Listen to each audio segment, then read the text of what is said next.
बिस्मिल्लाहिर्रहमानिर्रहीम। शुरू अल्लाह के पाक नाम से जो नहायत मेहरबान और रहम करने वाला है। मेरे रब की दी गई नेमतों का, रहमतों का, बरकतों का हर लम्हा हर घड़ी शुक्र अदा करके ज़िंदगी गुजारनी चाहिए। अस्सलाम वालेकुम ख़वातीन और हज़रात, हम आपको खुश आमदीद कहते हैं वीकेंड एट होम की प्रोग्रामिंग में। और मैं हूँ आपकी मेज़बान सुंदस जमील और ये लाइव प्रोग्राम है और आप की कॉल्स का भी हमें इंतज़ार रहता है। और आज हम इंशाल्लाह अपने प्रोग्राम में कॉल्स का भी जो सिलसिला है वो जारी रखेंगे। और मैं बल्कि आगाज़ में इसलिए बता रही हूँ कि अगर आप कॉल करना चाहें तो हमारा नंबर है जी 042-992-000628 हमारा नंबर है जिस पे आप हमें कॉल कर सकते हैं। और पहला सेगमेंट हफ्ते के दिन आपको मालूम है सादी अरशद का होता है, तो सादी अरशद साहिबा लगाना ज़रूरी है रिस्पेक्ट में ऑब्वियसली। तो आप जो भी सवाल करना चाहें और फ़ी बंदा एक सवाल हम इंशाल्लाह लेंगे। ख़वातीन नुज़ात, आप देखें ज़िंदगी गुजारना जो है कोई इतना बड़ा कोई साइंस नहीं है या कोई मैथ्स या फिज़िक्स से रिलेटेड नहीं है। ज़िंदगी का एक बड़ा सिंपल सा फार्मूला जो मैंने भी वक्त के साथ साथ सीखा और मैं फिर सीखती रहती हूँ। और जो सीखना होता है आप किसी छोटे बच्चे से भी सीख सकते हैं, बड़े बुज़ुर्गों से तो सीखते ही हैं। ये हमारी बदकिस्मती हो अगर हम अपने बड़े बुज़ुर्गों से ना सीख सकें, उनके एक्सपीरियंसेस से ना सीख सकें। लेकिन मुस्कुराहट आप देखें, आप किसी को देखकर मुस्कुरा दें, आप एक मुस्कुरा के पॉजिटिव जेस्चर किसी को दे दें। आप किसी दुकान पे जाते हैं ना कोई ख़रीदारी करने के लिए, तो जो सेल्समैन होता है आप देखें अच्छे सेल्समैन की क्या निशानी होती है। एक तो ये कि वो बहस नहीं आपके साथ करेगा, वो प्रॉपर तरीके से आपसे बात करेगा, लेकिन उसका इखलाक कितना अच्छा होगा, वो किस अंदाज से आपको वेलकम करेगा। अक्सर होता है आप देखते हैं कि वही चीज़ जो आपने ख़रीदनी है लेकिन चूंकि सड़ियल सा सेल्समैन है, उसका इखलाक नहीं अच्छा, वो मुस्कुरा नहीं रहा। और मुस्कुराने का ये नहीं मतलब होता कि कह के लगाए, लेकिन एक पॉजिटिव जेस्चर होता है जो कस्टमर को अपनी तरफ खींचता है। ये बड़ा ज़रूरी है। आज मैं बल्कि सड़क पे आ रही थी और मैं ड्राइव करते हुए आ रही थी तो मैंने देखा कि मेरी गाड़ी थी और सामने एक बाइक थी, राइट पे भी एक बाइक थी, तो I had to stop. Obviously मैंने रुकना था, फिर बाइक वाला रुका मेरे रिस्पेक्ट के लिए, फिर मैंने कहा नहीं आप चले। वो करते करते एंड में जब उस बाइक वाले बच्चे ने, वो बच्चा था मेरे ख्याल में FSC का स्टूडेंट होगा if I am not wrong, तो उस बच्चे ने मुस्कुरा कर जब मुझे देखा और एक जेस्चर दिया तो आप सोचे कि दैट मेड माई डे। और मैंने ये रियलाइज़ किया कि आप देखें कि जो किसी को परेशानी होती है या टेंशन होती है या मुझे गुस्सा भी था कि भाई ये क्या हो रहा है, अगर आपने जाना है आप पहले चले जाओ या मुझे जा लेने दो, वो सारा ख़त्म हो जाता है। तो ज़िंदगी में अगर आप कामयाब होना चाहते हैं और ज़िंदगी को पॉजिटिव अंदाज से गुजारना चाहते हैं तो ये एक तो मैंने आपको तरीका बता दिया कि आप दूसरों को मुस्कुरा कर एक जेस्चर दें ताकि आपकी शख्सियत का एक पॉजिटिव इमेज पड़ सके। और वीकेंड एट होम की प्रोग्रामिंग में भी हमारी कोशिश ये रहती है कि हर सेगमेंट में, और फिर पहला सेगमेंट तो है ही सादी अरशद साहिबा, इनको वेलकम भी करेंगे कि मुस्कुरा कर पॉजिटिव अंदाज से आप तमाम लोगों के जितने भी हल मसलों के होते हैं, मसाइल के, वो बड़ी खुश असलूबी के साथ जो है ज़िम्मेदारी के साथ ये निभाती हैं अपने काम को। तो इनको वेलकम करते हैं। अस्सलाम वालेकुम। वालेकुम अस्सलाम। कैसी हैं आप? बिल्कुल ठीक, शुक्र अल्हम्दुलिल्लाह। Looking lovely. यू टू अल्हम्दुलिल्लाह। हमने कलर्स तकरीबन सेम जी, कुछ फैमिली एक जैसी है ना तकरीबन। मैंने छोटी बहन, आपने बड़ी बहन, डार्क कलर है। और देखो ना हमारा रिश्ता भी कुछ ऐसा है। ऐसा ही बिल्कुल ऐसा ही है। अच्छा जी, मुझे कहा जा रहा है किचन का सेगमेंट मैं बिल्कुल नहीं भूली हुई। शेफ माजिबीन हमारे साथ मौजूद है, she is looking lovely as well. इनको भी वेलकम करते हैं। अस्सलाम वालेकुम। वालेकुम अस्सलाम। थैंक यू सो मच सुंदर। कैसी हैं आप? मैं बिल्कुल ठीक हूँ, आप कैसी हैं? बिल्कुल ठीक। और आपकी भी मुस्कुराहट इतनी प्यारी है माजिबीन, बड़ा मजा आता है आपकी मुस्कुराहट देख के। मजा इसलिए आता है कि एकदम से that's a very innocent smile. हाँ, ये आपने बड़ी प्यारी बात कही है। माजिबीन की माशाल्लाह बहुत इनोसेंट स्माइल है, बड़ी वेलकमिंग किस्म की स्माइल। बिल्कुल ऐसा ही। अच्छा जी माजिबीन, आज क्या बनने वाला है? आज हम 3 डिशेस बना रहे हैं। सबसे पहले तो जो गर्मी का सीजन है ड्रिंक होगा वो फालसे का शरबत बनाएंगे, और दूसरा जो हम बनाएंगे वो चिकन चाउमिन, ठीक है। और थर्ड जो हमारी डिश होगी वो है potato and chicken donuts. Donuts आपने मीठे तो खाए होंगे मगर आज हम थोड़े आपको नमकीन खिलाएंगे। बिल्कुल ठीक है, यानी डोनट शेप में होंगे लेकिन नमकीन होंगे। बिल्कुल ठीक। आप बनाना शुरू करें और उतनी देर में हम जरा कॉल्स भी लेते हैं। हम वॉल्यूम इसकी खत्म कर देंगे ताकि आपकी कॉल सुन सकें। और मैं जरा आपको एक डिस्क्लेमर दे दूं, मेरा हुआ है गला थोड़ा सा खराब, तो अगर बीच में कोई खौफनाक सी खांसी की आवाज़ आए तो ये मेरी ही खांसी होगी, तो माजरत पहले से। अच्छा जी, कौन बात कर रही हैं? अस्सलाम वालेकुम।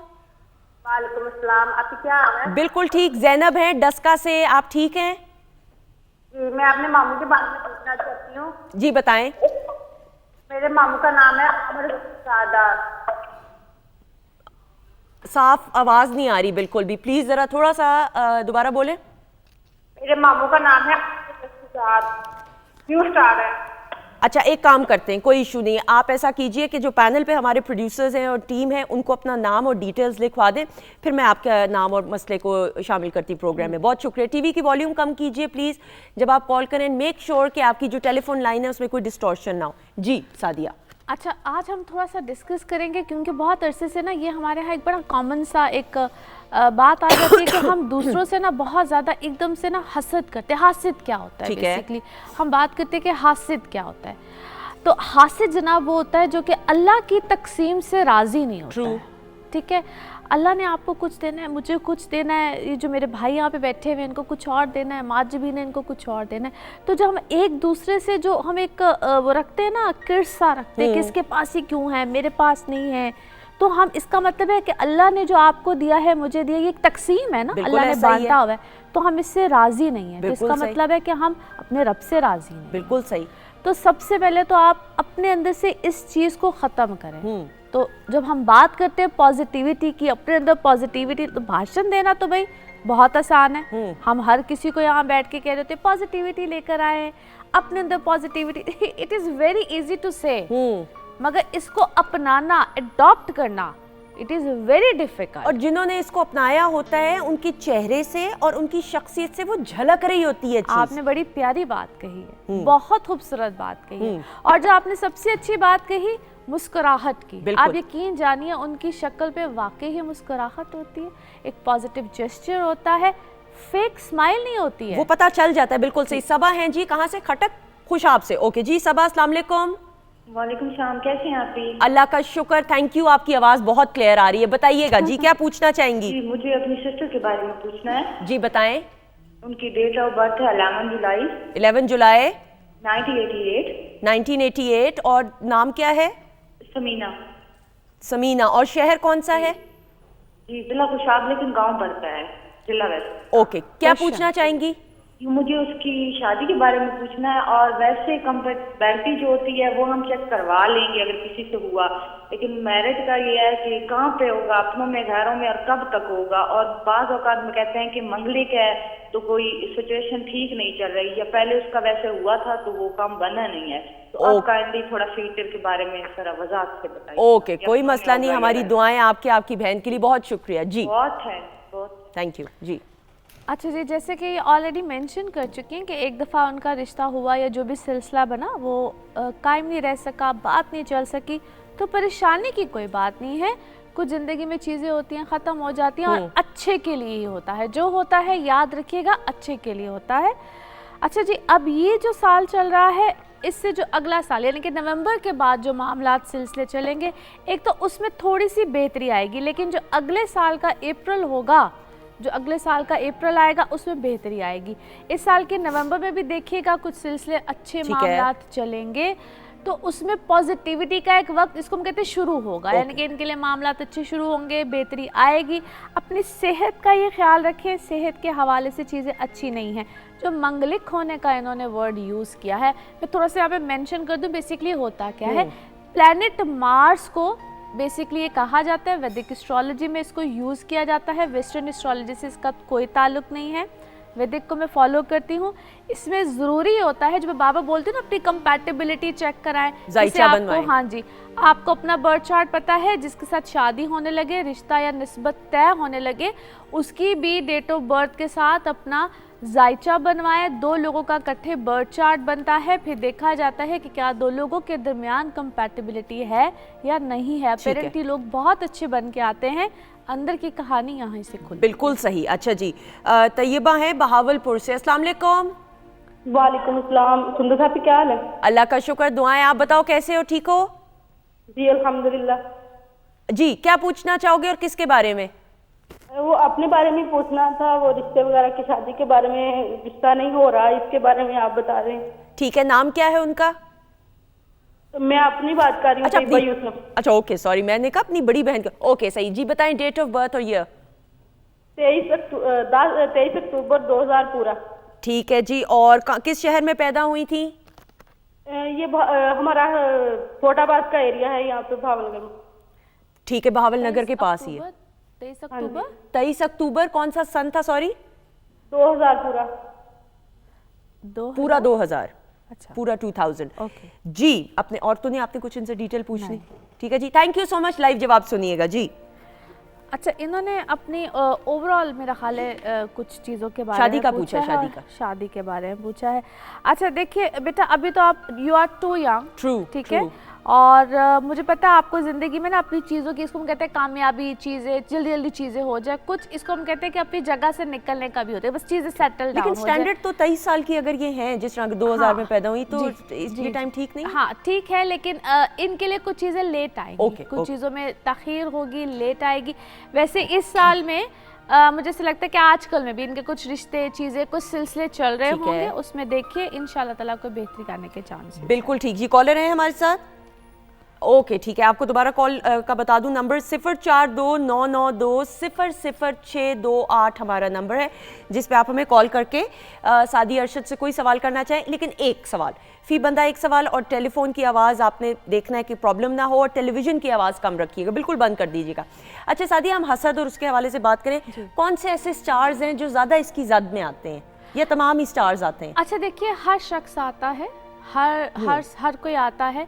अब इसमें ना मैं आपको एक चीज़ मेंशन करती हूँ, जब मैं कहती हूँ आपका पर्सनल बर्थ चार्ट से कुछ चीज़ें ज़्यादा पता चलती है। फॉर एग्जांपल, जब आप डेट ऑफ बर्थ से आपका जायचा बनाते हैं तो उसमें ज़्यादा पता चलता है। फॉर एग्जांपल, जिसका ये प्लैनेट्स की पोजीशन होती है, 12 घर होते हैं, उधर से पता चलता है। लेकिन मैं थोड़ा सा आप सबको गाइड कर देती हूँ कि आप कैसे अपने आप को इस चीज़ से, जद से बचा सकते हैं। सबसे पहले तो जिस तरह डिफरेंट हमें अहादीस से भी पता चलता है, मौला अली का भी कॉल है कि आप अपनी खुशी और अपने गम को किसी के साथ भी शेयर बिल्कुल ना सही, कीजिए। आई एग्री, ठीक है, आई एग्री। और आजकल सोशल मीडिया जो है ना, ये एक बहुत बड़ा सबब बना हुआ है कि जहाँ पे हम अपनी चीज़ों को, हम वैसे तो अपनी चीज़ों को बड़ी खुशी के साथ बताते हैं, सेलिब्रेट करने की कोशिश करते हैं, मगर मेरी एक सबसे गुजारिश है कि अपनी चीज़ों को थोड़ा सा प्राइवेट कर लीजिए। बिल्कुल सही, क्योंकि हमें पता नहीं होता कि देखने वाला आपको किस निगाह से देख रहा है, वो क्या सोच के देख रहा है।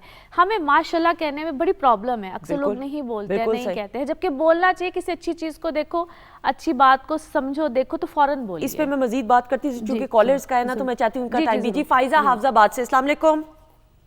वालेकुम अस्सलाम। जी फाइजा, कैसी हैं आप? ठीक हैं? अल्हम्दुलिल्लाह मैं ठीक, आप सुनाएं, आप कैसी हैं? अल्लाह का शुक्र, दुआएं। अच्छा जी, किसके बारे में पूछना है? मैंने ना अपने बारे में पूछना है। जी बताएं। मेरी डेट ऑफ बर्थ है 4 अक्टूबर 4 अक्टूबर 1993। 1993, ठीक है। कौन सा शहर है? मेरा शहर हाफजाबाद है। हाफजाबाद है, अच्छा ओके। क्या पूछना चाहोगे?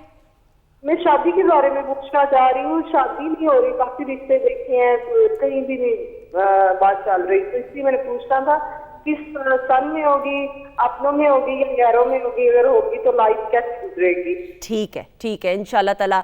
एक टिप तो ये कि लाइफ अगर आप चाहोगे तो ज़रूर अच्छी गुजरेगी, और इंशाल्लाह ताला बहुत सारी दुआएं आपके लिए। लाइव जवाब सुनिएगा, ठीक है? Thank you so much, thank you.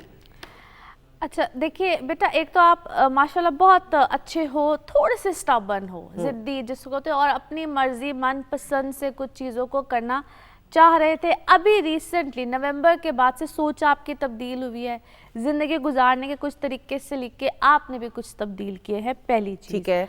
अच्छा जी, ये साल आपके लिए अच्छा साबित होगा इंशाल्लाह। कुछ अक्टूबर तक वेट कीजिए, अक्टूबर के बाद कुछ सिलसिले ठीक होंगे। आपकी पसंद से रिश्ता मुमकिन नहीं है, फैमिली की पसंद, फैमिली जब तक राज़ी नहीं होगी, चीज़ें नहीं होंगी, तब तक रिश्ता नहीं बनेगा। इससे पहले कोई इनकी कोई चाहत, कोई ऐसी चीज़, ओके, कुछ ये उस नज़र कॉन्टेक्स्ट में आता आप है। बात हाँ करें, जी। ठीक है, ओके। तो अब जाके चीज़ें इनकी सेटल डाउन होंगी। दूसरा मेरा इनको, इसको हम कहते हैं एस्ट्रोलॉजी में ना कुछ रेमेडीज भी साथ ठीक है, बिल्कुल होती हैं। सही। मेरा आपको सजेशन है, अपनी मदर के साथ अपने ताल्लुकात को बेहतर कीजिए, अच्छा, ठीक है?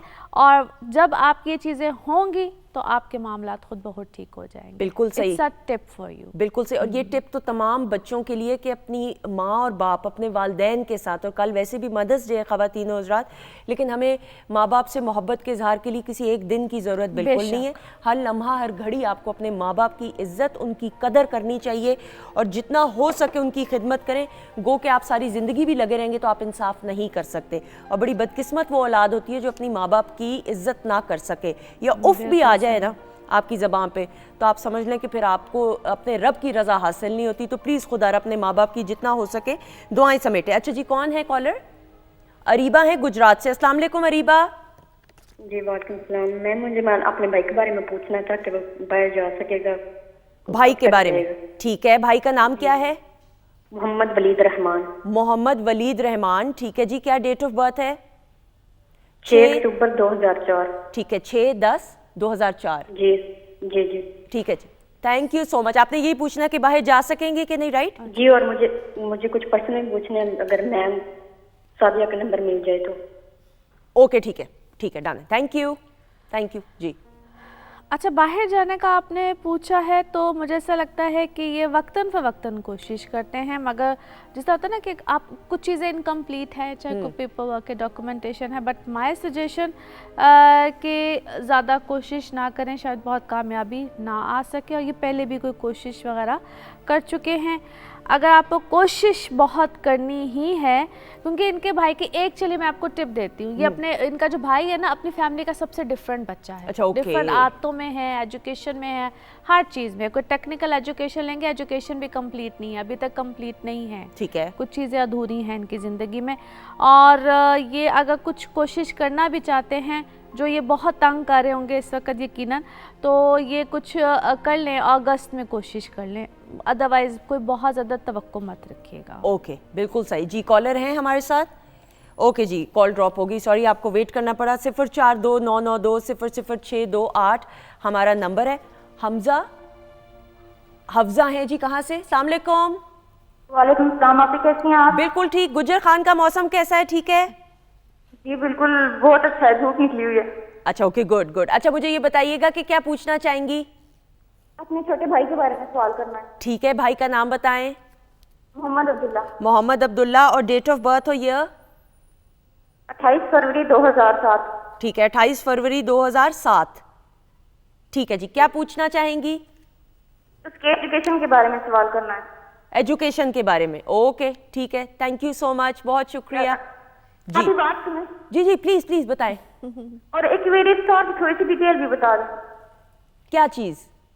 एक्वेरियस स्टार की थोड़ी सी डिटेल भी बता दें, एक्वेरियस की। ओके, एक्वेरियस स्टार के बारे में, ठीक है, बिल्कुल सही, बता देती हूँ, डन है। थैंक यू जी। अच्छा, एजुकेशन में देखिए, ये बच्चा बड़ा, जिस तरह मैंने कहा, मुनफरिद बच्चा है, बड़ा अच्छा पढ़ेगा, very very intelligent, very intelligent. और इसका ना जो प्रोफेशन भी होगा ना, बहुत क्रिएटिव होगा, वेरी क्रिएटिव माइंडेड। और अगर अभी आजकल में इसको कोई दुश्वारी आ रही है, कोई प्रॉब्लम आ रही है, तो इट इज़ जस्ट टेम्परेरी, बहुत ज़्यादा दिल पे नहीं लगाना है। और बहुत अच्छा फ्यूचर है। और ये तो बल्कि इसको हम कहते हैं कि अपने जगह से हट के कहीं फ्यूचर बनाना। और इसका प्रोफेशन एक से ज़्यादा होगा, 2 प्रोफेशंस, इनके सोर्स ऑफ इनकम 2 होंगे। तो that's a good thing, very good, बिल्कुल ठीक। अच्छा जी, एक्वेरियस स्टार का इन्होंने कहा था ना, प्लीज। अच्छा, एक्वेरियस के बारे में ये कहूँगी कि आजकल में इनके लिए ना बहुत नई नई चीज़ें हो रही हैं। अच्छी बात है ये, बहुत नई नई चीज़ें। और माजी से रिलेटेड कुछ लोग इनकी ज़िंदगी से जाएंगे, वो फ्रेंड सर्कल हो, वो कोई ऐसी चीज़ें हों, वो कहीं ना कहीं कुछ रिश्ते, इसको हम कहते हैं, छूट रहे होते हैं, but for good. Okay, very good, okay, बिल्कुल सही बात, ठीक है जी। और मेरे ख्याल में माली हालात भी इनके बेहतर हो रहे हैं, बहुत अच्छे हो रहे हैं। और मैंने आपको कहा कि ये इनके लिए, इसको हम कहते हैं कि एक न्यू सर्कल स्टार्ट हुआ है। और इसकी शुरुआत बेसिकली नवंबर से हो गई हुई ठीक थी, है, नवंबर 2022 से हो गई हुई थी। और ये जो मार्च और अप्रैल जब से आया है, इनके लिए एक बहुत अच्छी शुरुआत है। और ये इनको महसूस भी हो रही होगी, मेरे मियाँ को बहुत हो रही है महसूस। हाँ, वो बैठ के ये वाला सेगमेंट सबसे पहले देखते हैं शौक से कि एक्वेरियस का कब आना है। हाँ, ये उनको तो बहुत हो रही है। ये इनके लिए बहुत अच्छी शुरुआत है। और दूसरी जो इम्पॉर्टेंट चीज़, चलिए आपको बताती हूँ। मैं ये नहीं कहूँगी कि जो इस एज ग्रुप में लोग होते हैं मेच्योर पहले नहीं थे, बट जो अब लेवल ऑफ मेच्योरिटी आ रहा होगा ना, दैट इज़ ऑसम। और ये खुद इस बात को एग्री भी करेंगे, सेकंड भी करेंगे कि अब इनके लिए बहुत सी चीज़ें फिगर आउट कर रहे हैं, बहुत सी चीज़ों को फिगर आउट कर रहे हैं कि what is right and what is wrong. बिल्कुल ठीक, बिल्कुल सही। अच्छा जी, कॉलर का मुझे बता दीजिएगा, क्योंकि मुझे टेलीफोन लाइंस की आवाज़ें आ ही जा रही हैं मुसलसल पैनल से। अच्छा जी, हसद के हवाले से हम बात करते हैं क्विकली। एक तो हो गया, और ये तो टोटका बहुत सादा सा कि आपको शेयर बहुत ज़्यादा ज़रूरत नहीं है हर किसी से करने को। अच्छा, और इसको हम कहते हैं, अब इसको हिसार कह लीजिए, अपनी प्रोटेक्शन कह लीजिए, कुछ भी कह लीजिए। जब भी आपको लगे, या आप इसको कहते हैं घर से निकलते हैं, अपनी हिफाजत के लिए कह लीजिए, औलाद के लिए कह लीजिए, बच्चों के ऊपर कह लीजिए, मैं सिर्फ एक सादी सी बात करूँगी, आप अपने आप को ना सेफ रखिए, सेफ रखिए। हम कुरान पढ़ते, नमाज़ पढ़ते, सब कुछ ही करते, लेकिन आप एक काम कीजिए कि अव्वल और आखिर दुरूद शरीफ और 3 बार आयतुल कुर्सी, ठीक है, ये आप सब कीजिए। और आप यकीन कीजिए, ये नहीं कि मैं सिर्फ कह रही हूँ, इसको मैं भी करूँ। बिल्कुल ऐसा ही। आप गाड़ी में हों, अपने बच्चों के लिए, हर चीज़ के लिए मैंने इस चीज़ को आजमाया है। अब यकीन कीजिए, अल्हम्दुलिल्लाह सुकून भी रहता है, प्रोटेक्शन भी रहती है, हर चीज़ रहती है। बिल्कुल। और कहते हैं कि आप वो चीज़ बताओ जिसको आप खुद अपना। बिल्कुल ऐसा ही है। ठीक है, तो जिस चीज़ को मैंने अपनाया है, मैं वही चीज़ बता रही हूँ। तो इससे आप सेफ एंड सिक्योर फील करते हो, और ये मुझे बताने की ज़रूरत नहीं है, हम सबको पता है। ठीक है, तो सिर्फ हसद से बचिए। लोग कहते हैं जी जादू टूना ये सब बात की बातें हैं यहाँ पे, क्योंकि नबी सल्लल्लाहु अलैहि वसल्लम ने फरमाया ना कि जो हसद है वो ऊंट को हांडी तक और बंदे को कब्र तक ले जाता है। तो यहाँ पे ये चीज़ इतनी कॉमन है, इतनी कॉमन है, और आपको अपने आप को खुद प्रोटेक्ट करना है और अपनों के साथ खुशी के मामलात शेयर करें। और अगर खुदा ना खास्ता किसी मसले से जो दो चार है या गम में मुब्तला हैं, तो अपनों ही से डिस्कस करें। कोई भी आपकी खुशी में भी खुश नहीं होता, और गम में भी बहुत सारे ऐसे लोग हैं जो शायद खुश ही हुए। अल्लाह ना करे, ऐसा होना तो नहीं चाहिए, बट स्टिल एनीवेज। अच्छा जी, मरी से कॉलर हैं, I am so sorry call drop होगी। एक अगर हम कॉल एडजस्ट कर सकें। अच्छा जी, 042992000628 हमारा नंबर है। एक कॉलर को हम एडजस्ट कर सकते हैं, लेकिन उससे पहले आ गई हैं जी कॉलर, लाइबा हैं जी। अस्सलाम वालेकुम। वालेकुम सलाम। लाइबा, कोट अद्दू का मौसम कैसा है? हाँ जी, मैंने कहा आपके शहर का मौसम कैसा है? हमारे शहर में गर्मी गर्मी है ना? कोट अद्दू तो वैसे ही बहुत गर्म है इलाका, है ना? हाँ जी। अच्छा जी, अब मुझे बताएं किसके बारे में पूछना है आपने? अपने भाई के बारे में। ओके, ये कितनी अच्छी बहनें अपने भाइयों के बारे में पूछ रही हैं। अच्छा जी, क्या नाम है भाई का? मेरे भाई का नाम लुबैब। उबैद, उबैद, ठीक है। लुबैब। लुबैब, अच्छा ठीक है। आपने जो रिसीवर है ना फोन का, उससे अपने आप को थोड़ा सा दूर रखना है, ठीक है?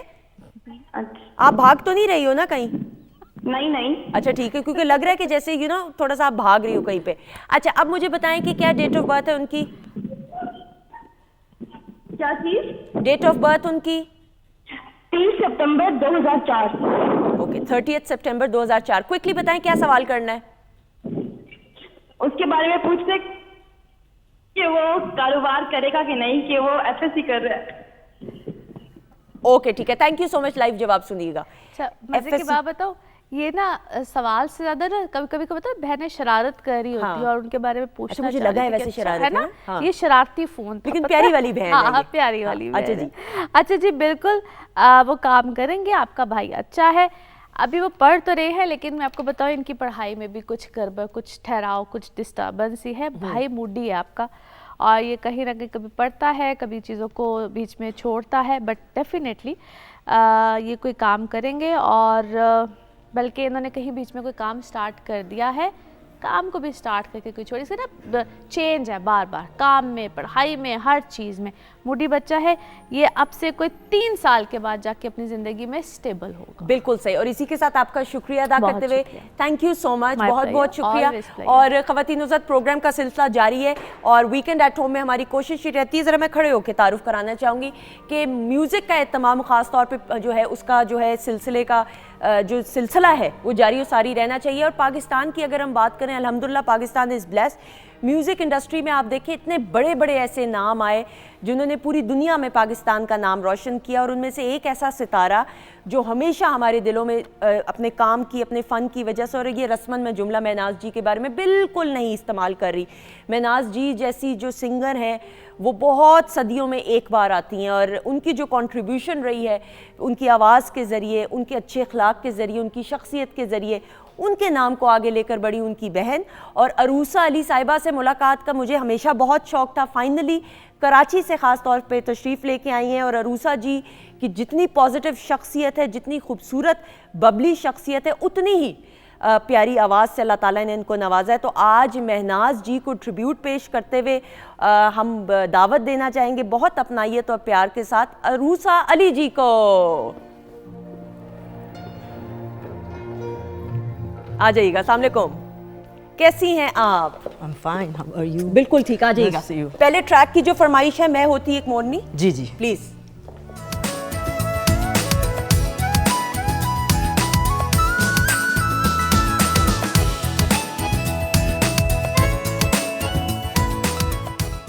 जी ख़वातीन हज़रात, हम आपको वेलकम करते हैं, खुश आमदीद। अब वो इधर गेस्ट्स हैं, उधर माजबीन जो हैं वो डोनट्स निकाल रही हैं, तो मैं देखूं तो देखूं किधर? माजबीन कहाँ तक मामला पहुंचा है? चिकन चाउमीन रेडी भी हो गई है। Really?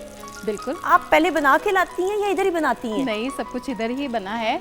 नूडल्स बॉयल थे, बाकी जस्ट सारा काम इधर ही। कमाल हो गया। फिर तो डॉक्टर फरजीन मलिक के सेगमेंट में हम खाने की गुफ्तगू भी करें, ये भी बड़ा ज़रूरी है।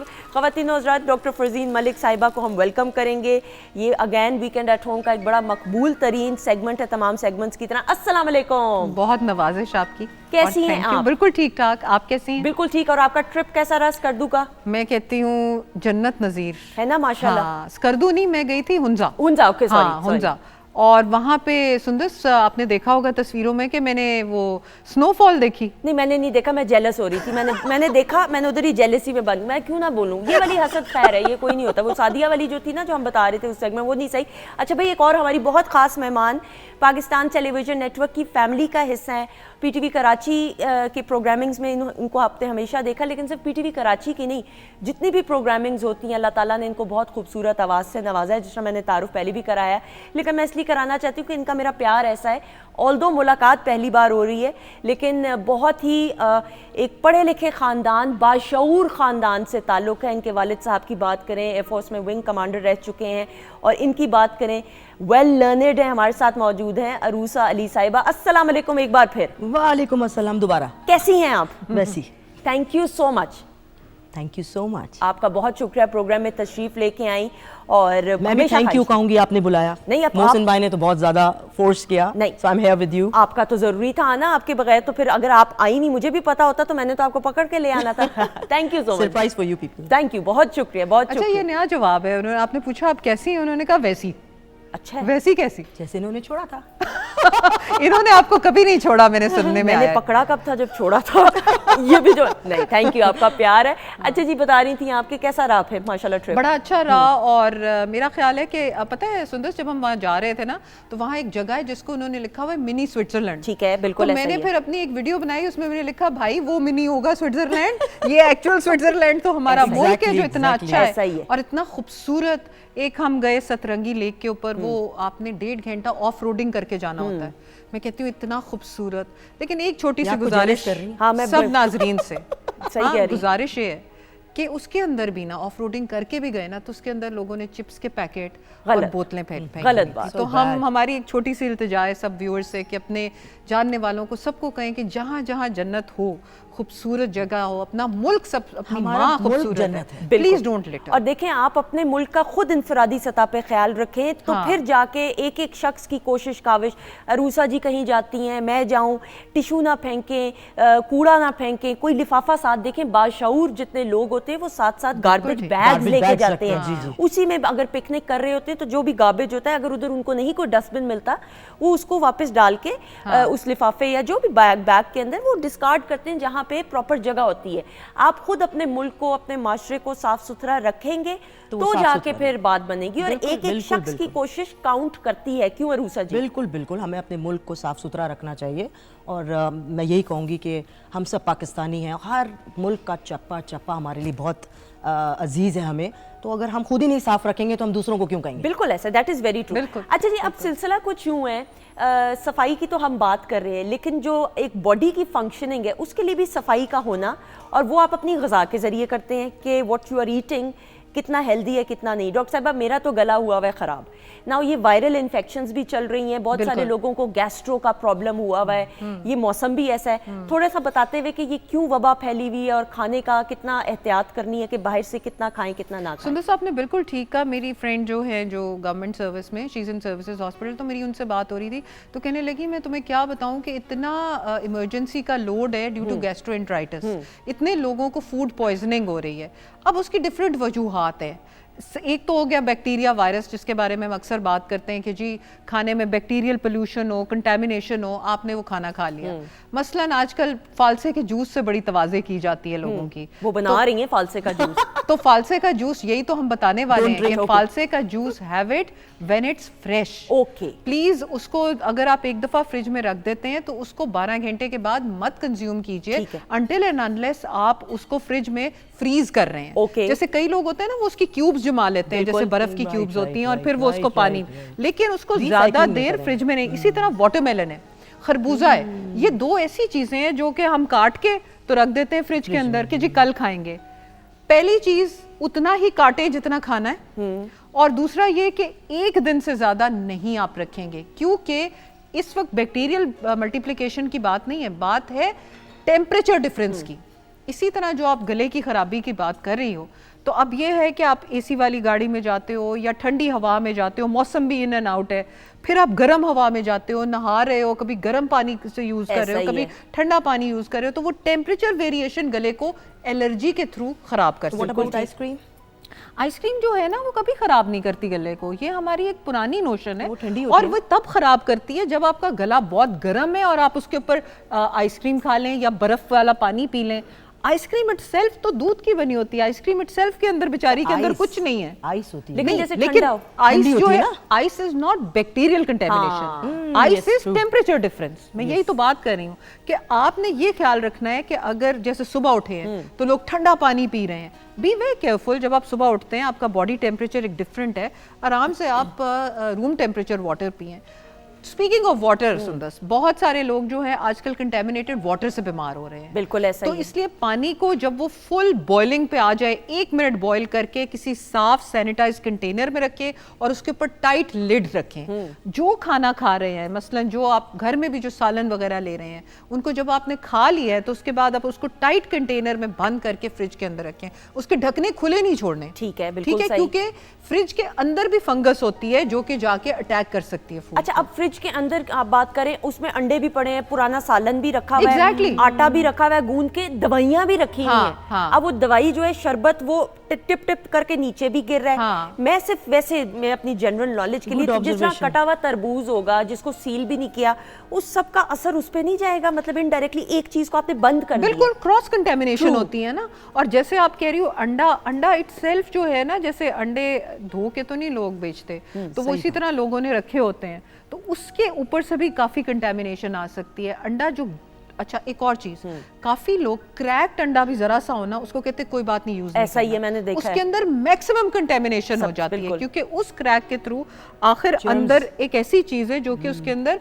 मल्टीप्लिकेशन को फेवरेबल होती है। इसी तरह आपने देखा होगा लोगों के फ्रिजों में, they need to clean it every week at least, क्योंकि फंगस वगैरह बहुत लग जाती है ऐसे सिचुएशंस में जब मॉइस्चर। फ्रोजन फूड मींस गोश्त, बिल्कुल, वगैरह जो गोश्त वगैरह, हाँ, they can keep that? हाँ, एक और चीज बड़ी इंपॉर्टेंट आपकी बात से मुझे याद आई कि लोग जो हैं वो चॉपिंग बोर्ड्स नहीं होते, वो सब्जी के लिए एक अलग चॉपिंग बोर्ड होना चाहिए, मीट के लिए अलग। कभी मिक्स ना करें चॉपिंग बोर्ड को कि आपने सब्जी का मीट पे कर दिया, क्योंकि मीट के जर्म्स अलग होते हैं और वो सब्जी के अंदर चले जाएंगे। और एक और चीज, जैसे सब्जियां, टिंडे वगैरह, बीटरूट, ये हो गया, चुकंदर वगैरह, इनको पानी में भिगोएं और इनको ब्रश से साफ। मैं यही बात करने लगी थी कि सब्जियों को पकाने से पहले धोने का क्या प्रॉपर प्रोसेस है, वो भी जरूर वो एग्जैक्टली पहले उनको भिगोएं। कई लोग पोटेशियम परमैंगनेट, पिंकी भी डाल लेते हैं, आप नहीं, आपसे डर रहा, आप थोड़ा सा नमक डाल लें, सिरका डाल लें, हाँ, वो डाल के रख दें। गोश्त को भी सिरका डाल के रखें जब आप मंगवाते हैं बाजार से, ठीक है। और उसके बाद फिर आप उसको ब्रश से सब्जी को धोएं, अच्छी तरह साफ करें उसको, 15 सेकंड धो के हाथ, उसके बाद उसको काट फाट उसकी शुरू करें। और सिरके से वैसे भी बैक्टीरिया मर जाता है, दैट्स वेरी अफोर्डेबल। हर घर में सिरका तो मौजूद होता ही है, बहुत इजी है। लीमू भी लोग यूज करते हैं, लीमू भी बहुत अच्छा है इनफैक्ट, क्योंकि दोनों की एसिडिक प्रॉपर्टीज होती है ना, तो वो एसिड जो है वो जर्म्स को जाके, बिल्कुल। लेकिन कुछ ऐसे लोग हैं जो मिक्स करके वो, और नमक भी, मैंने तो कुछ लोगों को मुर्गी धोते हुए भी नमक का इस्तेमाल, या लीमू का, या या अगर आप सिरके की तरफ आ जाना, वेरी गुड थिंग्स। लेकिन अगर जिन लोगों को हाइपरटेंशन है वो नमक शमक, जो हाई ब्लड प्रेशर है वो ना करें। लेकिन ये है कि नमक खुद एक बड़ी अच्छी चीज़ है, लोग अक्सर नमक और सिरके में भिगो के रखते हैं। बिल्कुल सही। अच्छा, दूसरा एक और चीज़ ये कि जब आप रेस्टोरेंट्स जाएं, मेरी एक फ्रेंड है, कल उसने मुझे मैसेज करके बताया, पता नहीं, मैंने कहा तुम ऐसी बातें मुझे क्यों बताती हो, अच्छी बात भी कभी बताया करो। वो किसी रेस्टोरेंट गई है और रेस्टोरेंट में वो ड्रिंक थी, उसने ऑर्डर की, वो रीफिल होती है, रीफिल वाला जब ग्लास है तो वो उसका ग्लास नहीं था। उसको कैसे पता चला? उस पर लिपस्टिक का निशान था। अब वो तो स्ट्रॉ से पी रही थी और ये बड़ा हाई एंड रेस्टोरेंट है, नाम तो लेने की बिल्कुल ज़रूरत नहीं। तो इसलिए आप खुदारा अगर आप ये समझ के किसी महंगी रेस्टोरेंट पे महंगे पे जा रहे हैं कि जी यहाँ पे हाइजीन का पूरा ख्याल होगा, तो ज़रूरी नहीं है। आप प्लीज़ मेक श्योर ग्लास, ये चम्मच कांटे, प्लेट, ये साफ़ सुथरी हैं कि नहीं, नैपकिन साफ़ हैं कि नहीं, ये आपको बहुत ज़रूरी है। अगर वो विजिलेंट ना होती तो वो कहती मैं तो मेरी तो, और उसकी बेटी ने उसको बताया कि अम्मी ये तो लिपस्टिक का निशान लगा हुआ है। तो ये आपको इतना केयरफुल होना पड़ता है। ये मैं चाहूँगी आप भी जरूर डॉक्टर साहबा बताएं कि जब बाहर डाइन आउट करें, डाइन आउट तो कितना ज़रूरी है कि ख्याल रखें इन चीज़ों का। इन चीज़ों का बहुत ज़रूरी है। सबसे पहले तो एक इम्पॉर्टेंट चीज़ ये है कि हर बंदे को सैनिटाइज़र आजकल अवेलेबल है, आप अपने हाथों को अच्छे तरीके से सैनिटाइज करें। उसके अलावा आप इंश्योर करें कि जो आप ग्लास की बजाय स्ट्रॉ से जो है वो स्ट्रॉ को इंगेज करें। ड्रिंकिंग जो है direct out of the tin अगर आपको वो ड्रिंक मिलती है, या अगर ग्लास में भी आ रही है तो इंश्योर करें। आपके पास भी आ जाता है ग्लास तो उसको टिश्यू से साफ करें, अपनी प्लेट को टिश्यू से, कटलरी को साफ करें। ये चीज़ें लोग कहेंगे कि क्या ये फिनिकी हो रहे हैं और इस तरह की बातें कर रहे हैं। बात फिनिकी की नहीं है, ये लंबा रास्ता जाती हैं। और जब इंसान अल्लाह ना करे डाउन होता है किसी प्रॉब्लम से, तो तब इंसान को ख्याल आता है कि यार मैं वो छोटी सी एक कदम था, अगर मैं वो बेबी स्टेप ले लेता तो शायद मुझे ये प्रॉब्लम ना देखने को बिल्कुल ऐसे। और यही टिप ऑफ द डे, और इसमें अगर आप ऐड करना चाहें टिप ऑफ द डे आज हमारी ये है कि बहुत सारे लोगों ने कंप्लेंट की है कि ब्लोटिंग बड़ी हो गई है। रमजान शरीफ के बाद लोग एकदम से एंगेज करना शुरू कर देते हैं ईटिंग के अंदर, हैवी ईटिंग के अंदर। तो इसके लिए एक टिप है कि एक आपने चमचा लेना है इसबगोल का छिलका, एक चमचा लेना है आपने वर्जिन ऑलिव ऑयल का, और उसके अंदर आपने थोड़ा सा ना नीम गर्म पानी डाल देना है। उसके ऊपर आप एक चुटकी कलवंजी लें और उसको दिन में 2-3 बार अगर आप पिएंगे तो आपको जो विंड या जो पेट इतना सख्त हुआ होता है वो सारा खत्म हो जाए। बिल्कुल सही। इसी के साथ आपका शुक्रिया अदा करते हैं। Thank you so much. और इसी खुशी में अरूसा जी हो जाए इंशाल्लाह ताला, मोहब्बत वाला अरूसा जी की आवाज में नाम आ गया। अब जरा कुछ ऐसा हो कि रूहानी डॉक्टर भी आ जाए। बिल्कुल। क्या सुनाएंगी? मौसीकी तो वैसे भी रूह की ग़िज़ा है, तो प्लीज। मैं महनाज जी के सॉन्ग्स आप लोगों को सुनाऊंगी, जो मेरा फेवरेट है और जो उनका भी बहुत फेवरेट, उनके ज़माने से स्टिल अभी भी फेवरेट। बहुत सारी क्लैप में ख़वातीन और हज़रात।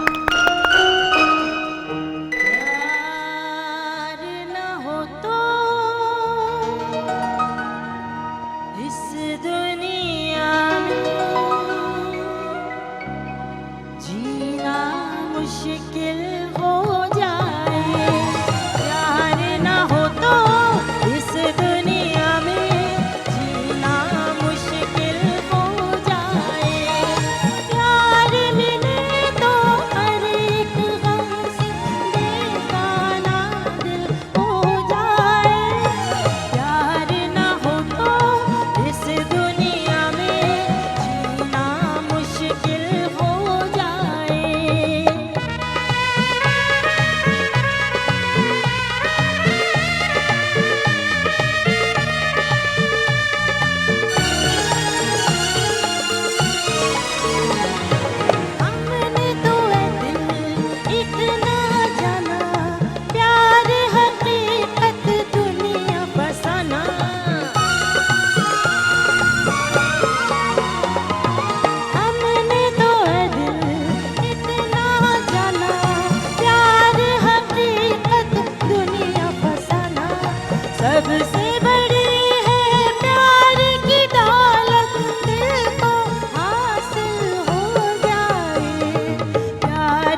ख़वातीन औज़ात, हम आपको वेलकम करते हैं, खुश आमदीद वीकेंड एट होम की लाइव प्रोग्रामिंग। और ब्रेक पर जाने से पहले अरूसा जी की आवाज़ में बहुत खूबसूरत सा गीत महनाज जी को ट्रिब्यूट पेश करते हुए, और शेफ़ माजिबीन ने भी जी तमाम चीज़ें, भैया कमाल है माजिबीन, हैट्स ऑफ टू यू कि आप इतने कम टाइम में तमाम चीज़ें बड़े अच्छे तरीके से प्रिपेयर करके प्रेजेंट भी कर देती हैं।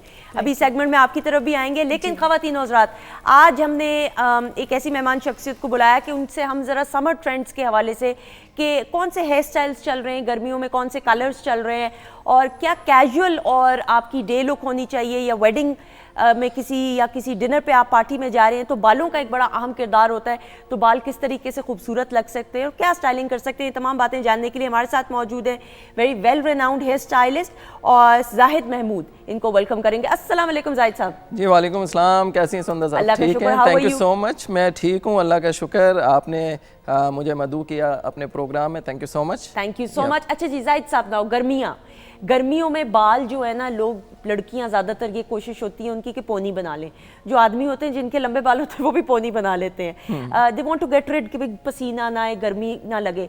लेकिन जो बाल बंद हैं उनका भी एक तरीका कोई आसान हो कि वो मेसी बन वाली भी लुक लगे, कैजुअल भी लगे, and you know it's easy to go. जी सबसे पहले कि थैंक यू सो मच कि आपने एक इतना डीप क्वेश्चन जो है ना वो रेज़ किया कि लोगों को समझ ही नहीं आता कि गर्मियों में करना क्या है। वो किचन वाला लुक लेके ऑफिस में चले जाते हैं और बाहर भी वही और सब कुछ वही हो रहा होता है, क्योंकि वो कहते हैं जी क्या करें जी, गर्मी है अंदर और बाहर बांध, हम तो बाल बांध के ही रखते हैं। तब अभी हो क्या रहा है, चीज़ें बहुत चेंज हो रही हैं, ठीक है। हर कोई अवेयर होता जा रहा है कि अपने बालों को कैरी कैसे करना है, जैसे कपड़े पहनने, शूज़ पहनने, मेकअप करना है, तो बाल तो इन सब चीज़ों को तो इन्हेंस बालों नहीं करना है, बिल्कुल सही। तो उसमें अब क्या है कि हम क्या करते हैं, जो आपका जो बेसिकली हमें देखना होता है कि फेस फ्रेम क्या है, उसके मुताबिक हमें उसके ऊपर बालों को रखना है, सही है। तो ज़रूरी नहीं कि हम सारे बालों को छोटे ही कर दें, हम कुछ पार्ट्स को, ये साइड वाले पार्ट्स को, फ्रिंज एरियाज को इस तरह हम काटते हैं, फेस को फ्रेम करते हैं कि जब वो बांधें तो थोड़े से बाल उनके फेस पे भी गिरे हों और बहुत अच्छा कंटोर हो रहा हो। बिल्कुल ठीक है। अगर फेस पतला है तो थोड़ा सा हेल्दी लग रहा हो, ओके, और अगर हेल्दी है तो पतला लग रहा हो, दैट्स इट। तो अब वो दौर चला गया कि लोग जी बस वन लेंथ रख लिया और बांध लिया और जी सुकून हो गया। यस इज़ ट्रू कि बाल छोटे काटने के लिए सर्दियाँ होती हैं, एंजॉय करें। अगर शॉर्ट की तरफ जाना है तो फिर विंटर्स बहुत अच्छा टाइम है, लेकिन गर्मियों में भी काटे जा सकते हैं, लेकिन उसका भी एक तरीक़ाकार है, लेयर्स हैं। अब यहाँ पे वॉल्यूम भी चाहिए एट द सेम टाइम। अगर आपने बांधा भी हुआ है तो होना कुछ क्या चाहिए कि विद इन मिनट आपने अपनी पोनी अगर खोली है, थोड़ा सा शेक किया, हाथ किया और अपने फेस पे बाल डालें तो आप रेडी हैं बाहर जाने, you're good to go। अच्छा, मैंने एक चीज़ ये देखी कि जब आप ब्लो ड्राई करते हैं, इवन स्ट्रेट भी बाल बच्चियां करती हैं, तो बजाय इसके कि आप बैक कॉम करें, आप अपने बालों को नीचे करके ऊपर दोबारा झटका देंगे जोर का, सादा जबान में, तो जिस तरफ आपका बालों की लेंथ जा रही है या जो बालों का एक वॉल्यूम जा रहा है, उसी साइड पे आप मांग निकाल लें, या वो अपनी वो क्या कहते हैं उसको, ये फ्रिंज या जो भी, तो I think that is more casual, you can easily carry it as well, rather than कि जो एक प्रॉपर तरीके से एक जमाने में हम निकाला करते थे टेल कॉम से, राइट? हाँ, इसमें क्या है कि थोड़ा सा आपको अवेयर होना पड़ेगा कि वो कौन सी ऐसी चीज़ हैं जो आपके बालों को नेचुरली ड्राई करते हुए स्मूथ और उसमें वॉल्यूम देनी है, ठीक है। अभी बहुत हम लोग आगे जा चुके हैं, प्रोडक्ट्स भी हमारे पास बहुत मज़े के आ गए हैं, तो it's just like a volume move या वॉल्यूम फॉर्म, थोड़ा सा अपने स्कैल्प पे आप स्प्रे करें और फिर जिस साइड पे आपने रखने ना उससे अपोजिट डायरेक्शन में आप उसे ड्राई करें। ओके, आप इधर पहनना चाहते हैं तो ड्राई आपने इधर करना है, अगर यहाँ पे वॉल्यूम चाहते हैं तो आपका ड्रायर यहाँ से आगे की तरफ आना चाहिए, ठीक है। ये नहीं यहाँ से पीछे जाएंगे तो फ्लैट होते जाएंगे, ठीक है। एक दफ़ा ड्राई कर लें, फिर उसके बाद उसे अपनी जगह पे सेट करें। बिल्कुल सही। और मूव्स में और ड्राई शैम्पू में फ़र्क होता है? जी बिल्कुल। मूव्स जब आप यूज़ करते हो ना तो इट्स अ नेचुरल, बिल्कुल ठीक है, वो ड्राई हो जाएगा और बहुत ज़्यादा ग्रीसी भी नहीं होगा, आपको फील नहीं होगा। आप अपने बालों में बेसिकली हम मज़ा भी तो लेते हैं ना, बालों को फील करते हैं, लेकिन जब ड्राई शैम्पू हम यूज़ करते हैं तो basically dry shampoo is the powder spray. जब वो करते हैं हम तो जाहिर सी बात है थोड़ा सा आपके फिंगर्स में जब आप प्ले करते हो तो थोड़ा सा स्टिकी होता है। बिल्कुल सही। तो ये थोड़ा सा फ़र्क है। अगर बिल्कुल स्मूथ और नेचुरल रखना है, बेसिकली ड्राई शैम्पू का मकसद ये है ना कि आप ऐसी जगह पे कहीं चले गए हो जहाँ पे आपने वेरी 2 और 3 मिनट्स के अंदर निकलना है, या आप शहर से बाहर हैं, आप किसी प्रेजेंटेशन के लिए गए हुए, आपके पास यानी अवेलेबल नहीं है सहूलतें, शैम्पू नहीं हो, चीज़ें नहीं हो, इतना टाइम भी नहीं है, किया और दैट्स इट, वहाँ पे And volume you're good to create go. हुआ। बिल्कुल सही। अरूषा जी, आप किस तरीके से, एंड आई हैव सीन कि आपकी स्टाइलिंग जो, और फिर मैं बालों की, कपड़ों में तो है ही हैं, and then you being a singer as well, एक बड़ा एक इमेज होता है, आपने अपने आप को कैरी करना होता है, बड़ा मुश्किल काम है। मैंने हमेशा देखा आपने ओवरडू नहीं किया। ये आपका खुद पर्सनल स्टाइल है, हमेशा से रहा है, या आपको किसी ने कहा था ये? मैं आपको बताती हूँ, ये डिपेंड करता है सिचुएशन पे। अगर आप किसी कॉन्सर्ट में जा रही हैं, आप मुल्क से बाहर जा रही हैं, आपकी क्राउड ओपन, आपके मतलब आपको प्रेजेंट करना है अपने आप को, तो आपको अपने बाल बांधने पड़ेंगे, क्योंकि वहाँ पे आपको नहीं पता वेदर कैसा है, हवा चल रही है, किस रुख से आप मतलब आपको एक्सपोज करना है अपने आप को। लेकिन अगर जैसे आप आपके पास में आई हूँ, तो मुझे पता है यहाँ हवा नहीं है, तो इसलिए मैंने अपना स्टाइल जो है, आपने भी अपना बालों को खोला हुआ है। डिपेंड करता है सिचुएशन पे। बट आपका अपना कंफर्ट स्टाइल क्या है, कैजुअल? जब आपसे हम अगर मुलाकात करेंगे तो कौन सा ऐसा स्टाइल है आप उनमें से? नॉर्मल हाउसवाइफ्स होती हैं जो जूड़ा बांध के रखती हैं, तो वो तो बल्कि अच्छा है, बल्कि आई डू दैट, वो तो सबसे इजी। अच्छा, मैंने देखा आपकी बहुत बबली पर्सनालिटी है Arusha ji. I want to know more about you, please मुझे बताएं। एंड देन एक आपकी फैमिली का नाम, महनाज जी की भी शख्सियत की हम बात करते हैं, हमेशा से एक बड़ी हम्बल पर्सनालिटी उनकी रही, आपकी पर्सनालिटी में भी वो तमाम चीज़ें झलकती हैं, थोड़ा सा प्लीज़ बताइए इस हवाले से। देखिए, मैं यही कहूँगी कि कुछ फैमिली का भी इफ़ेक्ट होता है। मेरी वालदा भी ऐसी थी, मेरी महनाज बेगम भी ऐसी थी, मेरी जितनी भी फैमिली मेम्बर्स सब इसी तरह हैं, मतलब डाउन टू अर्थ। और महनाज जी का तो क्या कहना, उनकी तो, उनको मैं आप कैसे बताऊँ कि उनकी ऐसी पर्सनैलिटी थी, अगर वो कहीं भी जाएं वो ये नहीं सोचती थी कि मैं एक लेजेंड हूँ, बिल्कुल मैं बहुत बड़ा एक पाकिस्तान का नाम हूँ। वो बिल्कुल ऐसे जैसे डाउन टू अर्थ थी। बिल्कुल, और बड़े लोगों की निशानी ये होती जी, है जी, जी, कि उनका जो इखलाक है वो उससे भी ज़्यादा खूबसूरत होता है। बिल्कुल सही। अरूषा जी, पाकिस्तान टेलीविजन नेटवर्क के साथ इतने अरसे से माशाल्लाह वाबस्तगी रही है, you being a family member of PTV. या 50 years, my sister, my cousin sister Mahnaz Begum, मेरी वालदा इशू जहां साहिबा, मेरी खाला कजन बेगम साहिबा, मैं तो कहती हूँ ये मेरा घर है। बिल्कुल ऐसा, मुझे किसी कनेक्शन की जरूरत नहीं है इधर आने के लिए। और ये घर आके कैसा लग रहा है लाहौर सेंटर का? लाहौर हो, कराची हो, मेरे ऑडियंस, मेरे फैन फॉलोअर्स, पहले तो सलाम अलैकुम और ये कि मेरी मोहब्बतें आप लोगों के साथ, आप लोगों की मोहब्बतें मेरे साथ। और ये लाहौर में तो मुझे वेदर में भी कराची से कम गर्मी है। हाँ। और इधर बैठ के भी मुझे बहुत अच्छा लग रहा है। आपने तो थोड़ा समंदर का पानी मेरे और जाहिद भाई के लिए ले आना था ना? नहीं, तो बगैर समंदर के ऐसे ही बाल हो रहे हैं। अच्छा, मजे की बात है कि समुद्र के पानी से याद आया, समुद्र के पानी से याद आया कि हमारा बहुत मजे का एक प्रोडक्ट होता है जिसे हम कहते हैं सी सॉल्ट स्प्रे। हाँ, बिल्कुल बिल्कुल, ठीक है। वो अब सी सॉल्ट स्प्रे करता है क्या बेसिकली? ये जो आप समंदर की बात करें, सारी जब हम जाते हैं ना समंदर पे, जब वो एक विंड चल रही होती है और इसमें थोड़ा सा नमकियात और चीजें होती हैं, तो बालों में वॉल्यूम आ जाता है और बड़ा, तो वो टेम्परेरी जो वो वाला लुक जो मैडम बात कर रही हैं वो क्रिएट करने के लिए हम फिर लाहौर में सी सॉल्ट स्प्रे और आसानी से मिल जाते हैं। चाहिए, मैं आपको पूरा समंदर ला के प्लीज आप पैक करके ले आइएगा अगली दफा, 5 लीटर वाली बोतल के अंदर वो वाला। अच्छा, मुझे जरूर ये बताइएगा, नेचुरल ग्लो के लिए बालों में गर्मियों में क्या टिप्स होनी चाहिए? गर्मियों में सबसे पहले तो सुंदर, मैं आपको सही बताऊं कि समझना पड़ेगा कि कौन बंदा किस एनवायरनमेंट में काम कर रहा है। ठीक है, रह कैसा रहा और उसकी प्रॉब्लम्स क्या है। सही है। अब जब प्रॉब्लम्स तक पहुंच जाएंगे ना, सोल्यूशन खुद ही आ जाएगा। ठीक है। लोग क्या करते हैं, ऑयलिंग करते हैं बालों में, अब गर्मी होती है, ज़्यादा ग्रीसी हो जाते हैं और सारी चीज़ें, और क्या होता है कि वही फेस पे भी ऑयल आना शुरू हो जाता है। हम बेसिकली उल्टा चल रहे होते हैं। जब समर्स होते हैं ना, तो समझ में हमें अपने आप को थोड़ा सा ड्राई उसकी तरफ ले जाना होता है। जब विंटर्स होते हैं, जब ड्राइनेस हर तरफ होती है, तो हम ग्लॉस की तरफ जाते हैं, शाइन की तरफ जाते हैं, फेस पे भी, स्किन पे भी, बालों पे, एवरीथिंग। अब आपको इसमें बहुत एहतियात करनी पड़ेगी कि आपने इतनी क्वांटिटी में शाइन यूज़ करना है या अपने ऊपर लेना है जितनी ज़रूरत है, ओवरडोज नहीं करना। अदरवाइज़ क्या होगा कि वही चीज़ आपके फेस पे भी आना शुरू हो जाएगी। ठीक है। इसके लिए सबसे मज़े की चीज़ होती है शाइन मिस्ट लें। अब मिस्ट क्या करता है कि बालों को हैवी नहीं करता।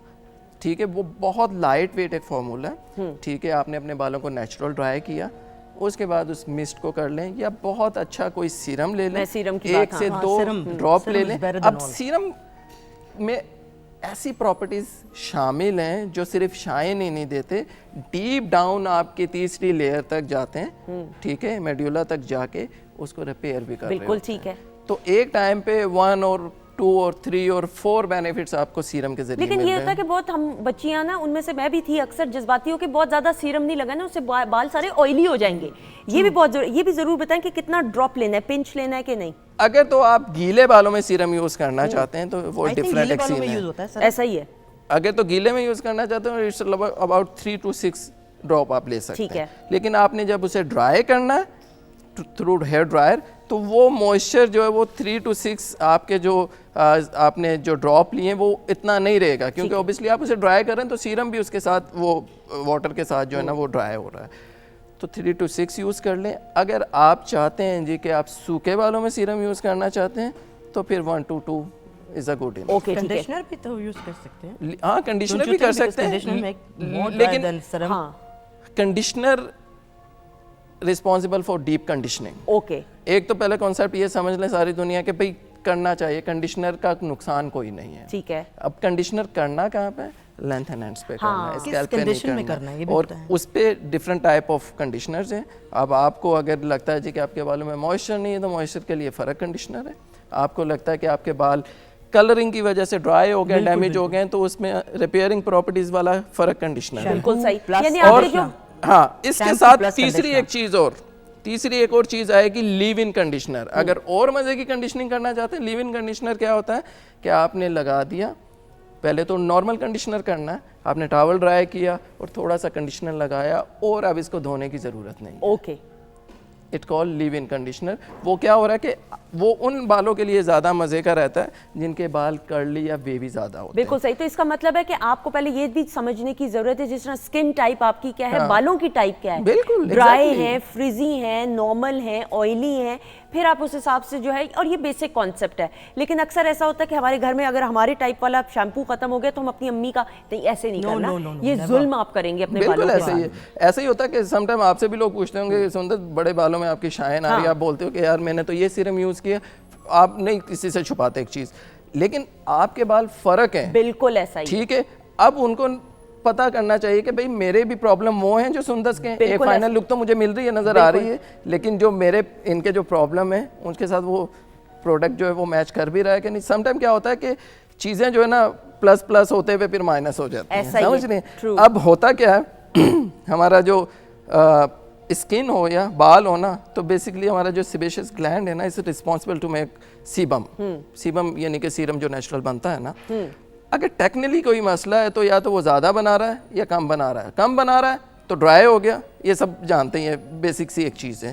ज़्यादा बना रहा है, स्कैल्प पे डिपेंड करता है, सेबेशियस ग्लैंड स्कैल्प वो अंदर जो इनसाइड जो है ना बालों के लिए नहीं, अपने स्कैल्प के लिए जाते हैं। बिल्कुल जी सही। जी, तो वही बेसिकली जो आपके फॉलिकल से अंदर जो सारा सिस्टम है, सेबेशियस ग्लैंड उसके स्कैल्प से अंदर ही वर्किंग कर रहा है। तो अब समझना ये है कि भाई अगर तुम्हारा सेबेशियस ग्लैंड ज़्यादा सीबम प्रोड्यूस कर रहा है तो उसको वो प्रोडक्ट देने के उसको सुकून में आ यानी जाए। बेसिकली आपको अपने पहले हेयर टाइप को समझने की जरूरत है, उसके बाद जाके आप फैसला करें। सिर्फ इसलिए कि एक चीज़ अरूसा जी पे या मेरे पे अच्छी लग रही है तो ज़रूरी नहीं कि वो आप पे अच्छी लगे, या जो चीज़ आप पे अच्छी लग रही है ज़रूरी नहीं है कि वो चीज़ मुझ पे अच्छी लगे।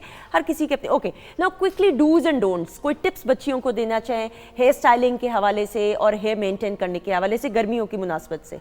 सबसे पहले तो वो चीज़ें कि मेंटेनेंस के लिए भाई अगर आप लोग ब्लो ड्रायर कर रहे हो या आयरन यूज़ कर रहे हो या टोंग यूज़ कर रहे हो, जो मर्ज़ी आप करें, लेकिन उसके साथ साथ उनका ख्याल भी रखें। ठीक है, ठीक है। एक काम ये करें कि आप अच्छा हनी ले लें जहाँ से भी मिल जाए, और फ्रेश एलोवेरा लेना है, उसका जेल लेना ऐसा ही है। ठीक है।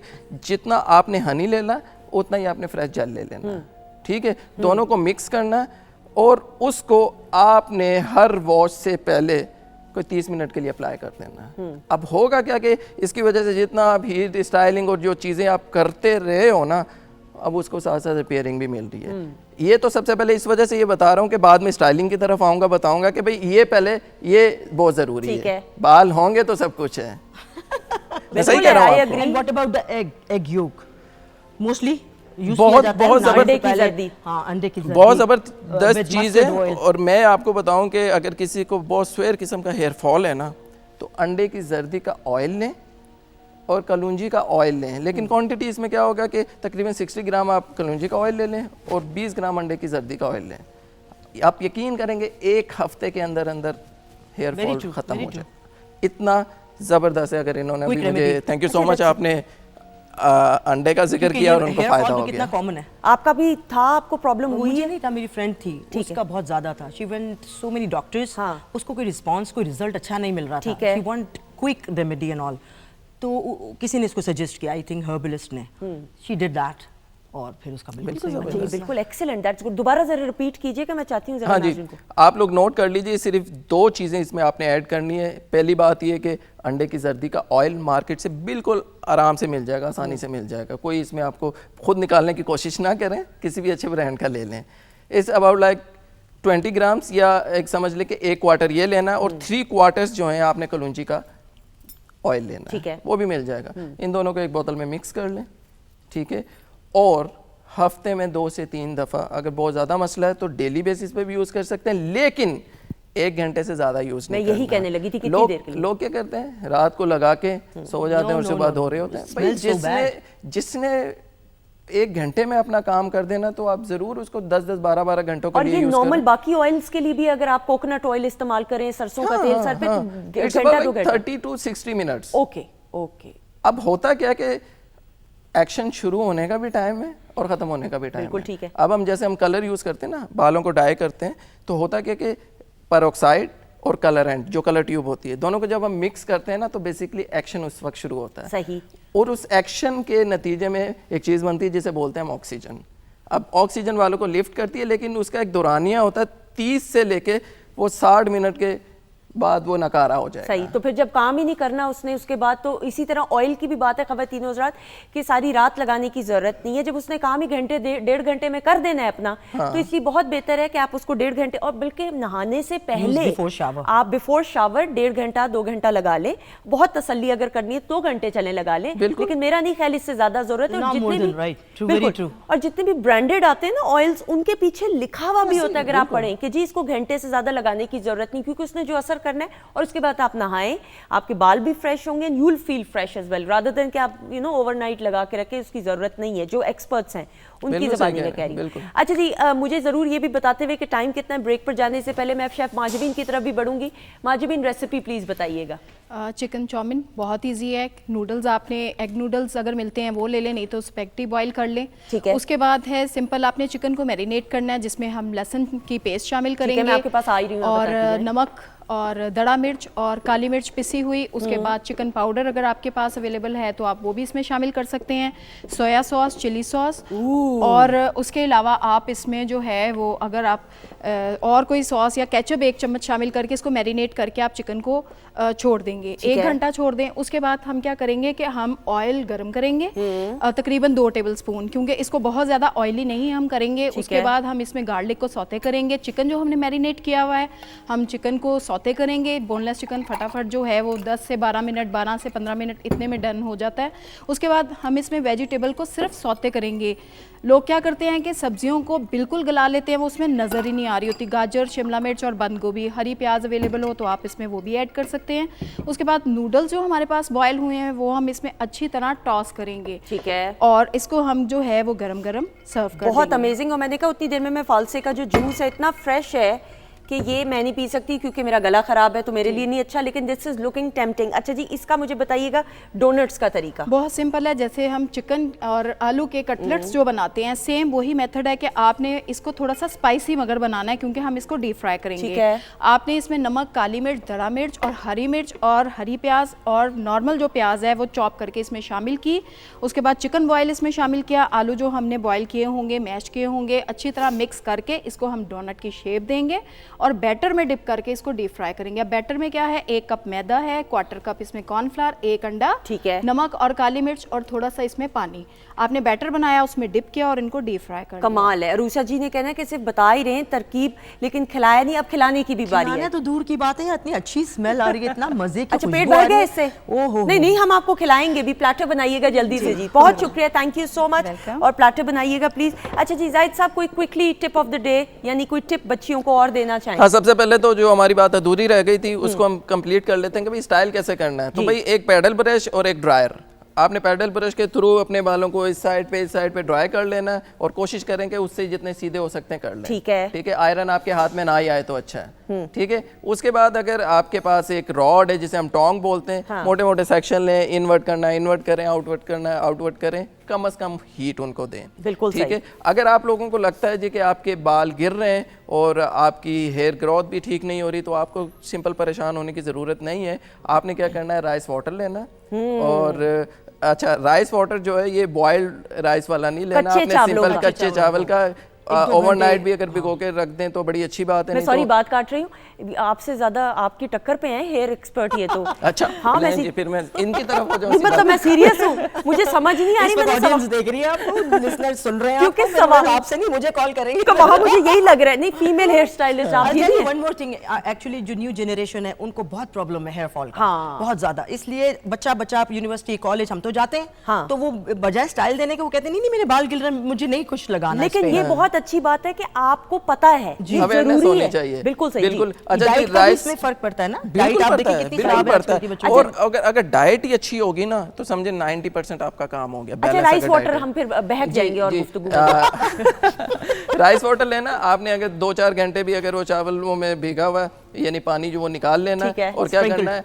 आपने जो टी पैक होता है ना, चाय की पत्ती होती है ना, हाँ। वो उसमें डिप करना है। जब कलर आ जाए, ठीक है, एक वाटर बोतल में दें, उसको डाल दें, जो स्प्रे वाली होती है ना, हाँ, जो हाँ। इस्त्री के लिए भी यूज करते हैं बिल्कुल। मालूम। आपने क्या करना है, सिर्फ स्कैल्प पे आपने बट वो दिस कर इज नॉट फॉर लेना। द कलर है। चाय का पानी जो है ना वो कलर में हाँ, खराब जाहिर कर सी देता है। बात है पहले कि क्लियर कर दूं हाँ, आप लोगों को। बिल्कुल वो होता है, लेकिन इतना ज्यादा उसका निकालना नहीं, क्योंकि हम पका नहीं रहे ना। ठीक है। उसको ठंडे पानी में डालें तो अरे इतना वो दोनों की इतना आपस में निकलेगा गुफ्तगू हो रही है, मुझे समझ नहीं आ रही हो क्या रहा है। अच्छा फिर तो फिर उसको लगा लेना आपने। तो तकरीबन हफ्ता डेढ़ इस तरह यूज़ करें तो आपकी क्या होगा कि आपके रूट्स भी स्ट्रॉन्ग हो जाएंगे, आपका स्कैल्प भी बेहतर हो जाएगा। अगर हेयर फॉल का सीन है तो इसके साथ साथ आप क्या करें, जो नीम के जो पत्ते होते हैं ना, हाँ। आपने एक गिलास वाटर लेना ठीक है। नीम के कुछ पत्ते ले लें, उसमें ऐड कर लें और उसको 5 मिनट तक हल्की आंच पे पका दें। Boil कर दें। ठीक है। और उसके बाद इसी वाटर के साथ आपने शैम्पू ऐड करना है इसमें और उससे अपने बाल धोने हैं। बिल्कुल सही। अच्छा जी, ये होगी तरकीब। मैं चाहती हूँ दोबारा से रीकैप, वो जो शावर वाली तरकीब थी, क्योंकि वो हमने टूट के बताई। चावल वाला पानी जो है वो क्या हमने किया जी, उसको? आपने क्या करना है, थोड़े से चावल लें, उसको पानी में भिगो दें। एक गिलास है, जितना आपको वो अपना बनाना है ना, एक गिलास के लिए आप आधा गिलास चावल ले लें, ठीक है। उसमें भिगो दें, दैट्स इट। और 1-2 घंटे भीगे रहने दें। फिर एक दूसरे बॉटल के अंदर आपने क्या है वो पानी डाल दें और इसी के अंदर, इससे पहले ये करें कि 2 टी पैक्स जो है ना वो उसमें डाल दें, ताकि उसका जितना भी पत्ती का जो, ये नॉर्मल वाटर में, रूम ठीक है, टेम्परेचर वाटर में, उबालना इसमें नहीं है, ठीक उबालना है। नहीं, कुछ नहीं करना।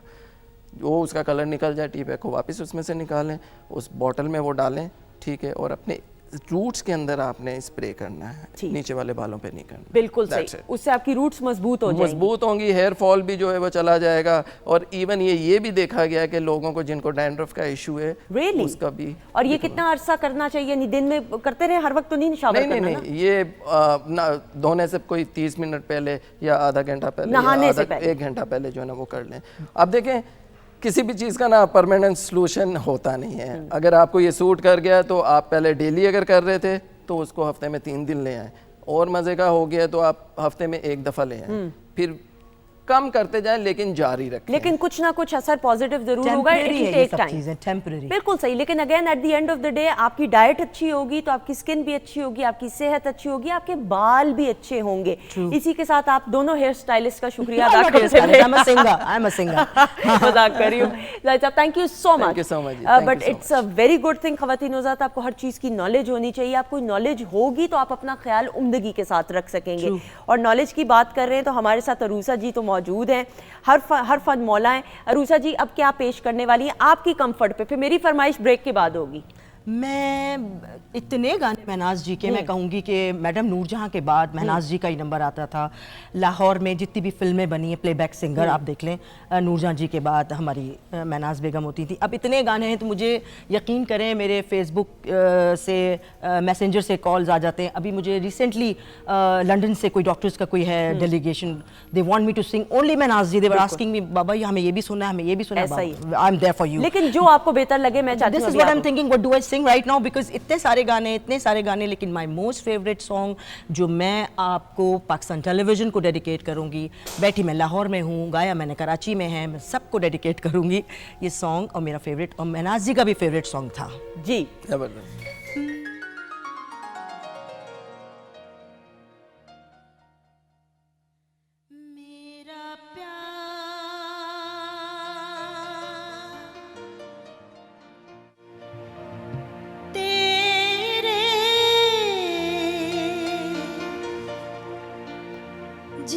जीवन के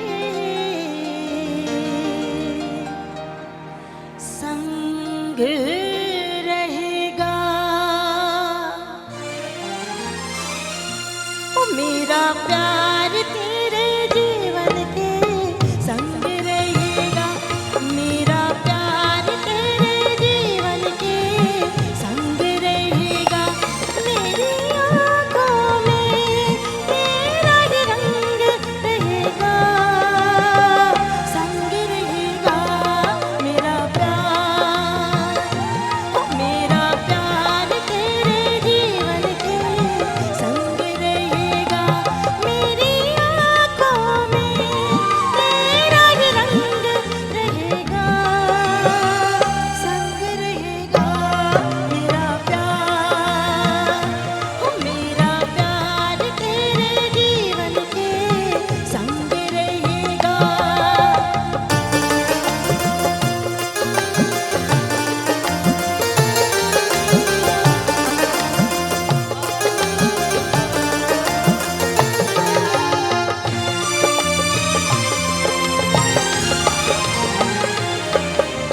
देखा नूर फरिश्तों का मैंने तेरी आँखों में। देखा नूर फरिश्तों का मैंने तेरी आँखों में। पूछना क्या सुख पाया है तेरी मीठी बातों में। मौसम आए मौसम जाए प्यार न दिल से मिटने पाए।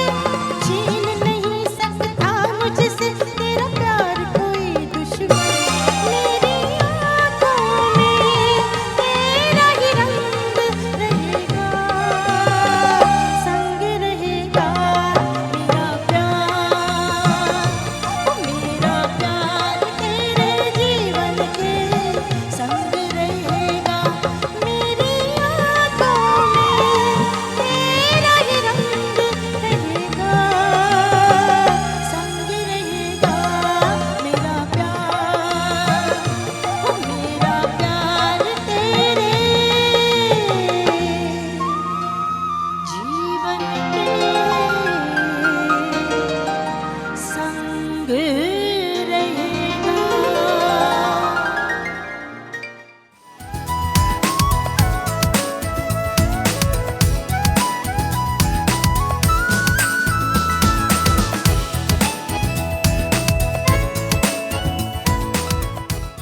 जी ख़वातीन हज़रात, हम आपको खुश आमदीद कहते हैं weekend at home Pakistan television network Lahore centre से आप बराह रास्त देख रहे हैं। मैं हूँ आपकी मेज़बान सुंदस जमील और प्रोग्राम के इस हिस्से में हमने आपसे वादा किया था प्रोग्राम स्टार्ट होने से पहले वीडियो टीज़र के ज़रिए मैंने मैसेज आप लोगों तक पहुँचा दिया था।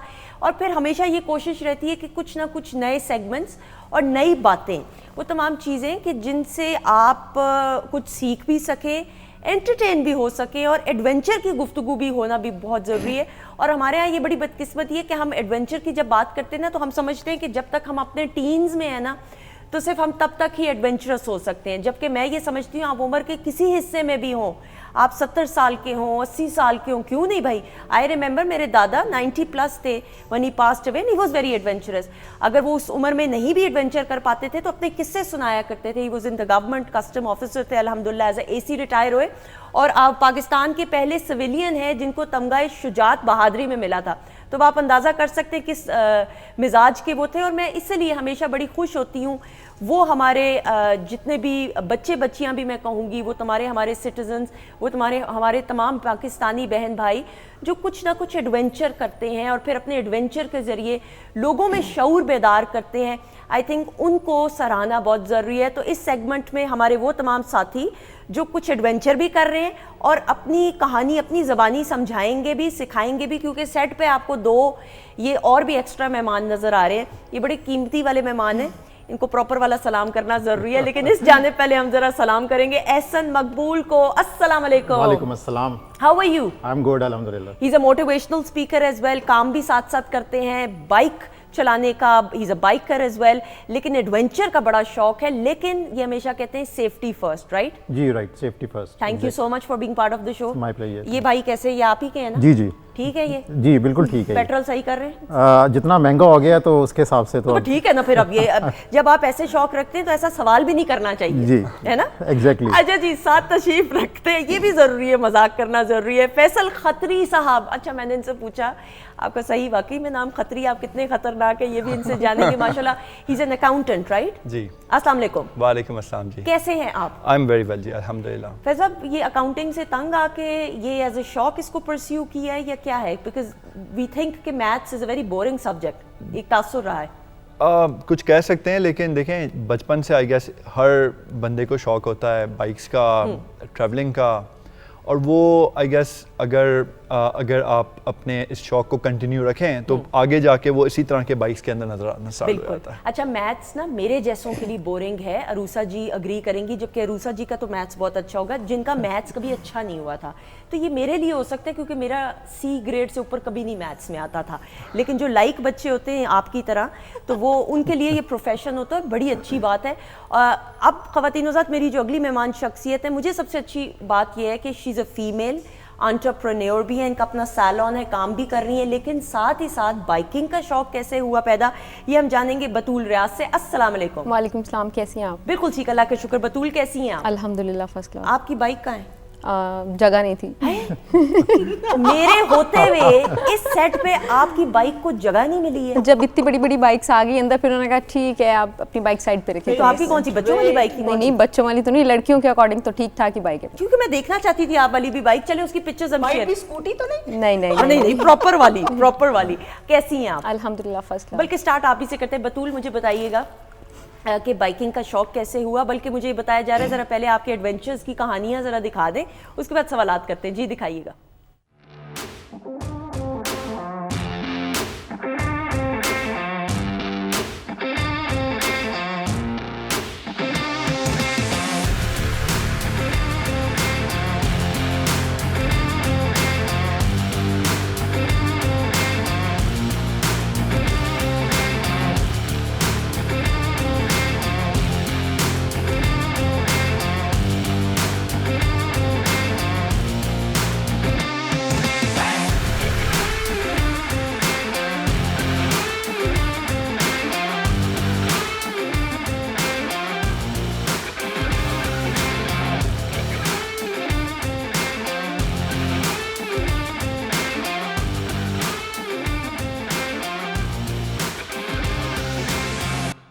अमेजिंग जी, राइडर्स ऑफ पाकिस्तान, कमाल कमाल। और ये एक ऐसा शौक है मेरे ख्याल में, अगर आपको एक दफ़ा बतूल किसी को हो जाए तो फिर इस शौक को जारी और सारी रखना ज़रूरी होता है। बिल्कुल ऐसे ही, आप इसको ख़त्म नहीं कर सकते, चाहे भी तो नहीं कर सकते। और बहुत दफ़ा मतलब घर वालों की बातें अभी तो खैर नहीं करते, स्टार्टिंग में सुन सुन के ना कि लगता था कि यार ख़त्म करना चाहिए, लेकिन जैसे जैसे आप इस फील्ड में आगे आते हो ना, आप खो जाते हो इसमें। ओके, कितना अर्सा पहले आपने बाइकिंग प्रोफेशनली जो है इसको ऑप्ट किया, या नहीं जिस तरह आप ग्रुप्स के साथ टूर वगैरह जो है वो तकरीबन 9-10 साल हो चले हैं, और मैं तकरीबन 16 साल से बाइक चला रही हूँ। ओके, और आप लोग ग्रुप्स की सूरत में मुझे ज़रा बताइएगा कि आप लोग ट्रैवल भी करते हैं, बिकॉज बाइकर्स का तो ग्रुप होता है ना, अकेले तो वो नहीं जाते एडवेंचर करने। जी, मोस्ट ऑफ द टाइम सारे लोग ग्रुप्स के साथ चलते हैं, उससे कुछ एक दूसरे के साथ का भी फ़ायदा हो जाता है, लेकिन बहुत सारे लोग सोलो राइड भी करते हैं। ओके। और हम नॉर्मली ग्रुप्स के साथ करते हैं, जिसके अंदर एटलीस्ट 4-5 लोग एक साथ लेके जा रहे होते हैं बाइक्स को। और ज़्यादातर हमारा जो डेस्टिनेशन होती है वो पहाड़ों की तरफ की होती है, बिकॉज आपको पता है पहाड़ फैसिनेट करते हैं।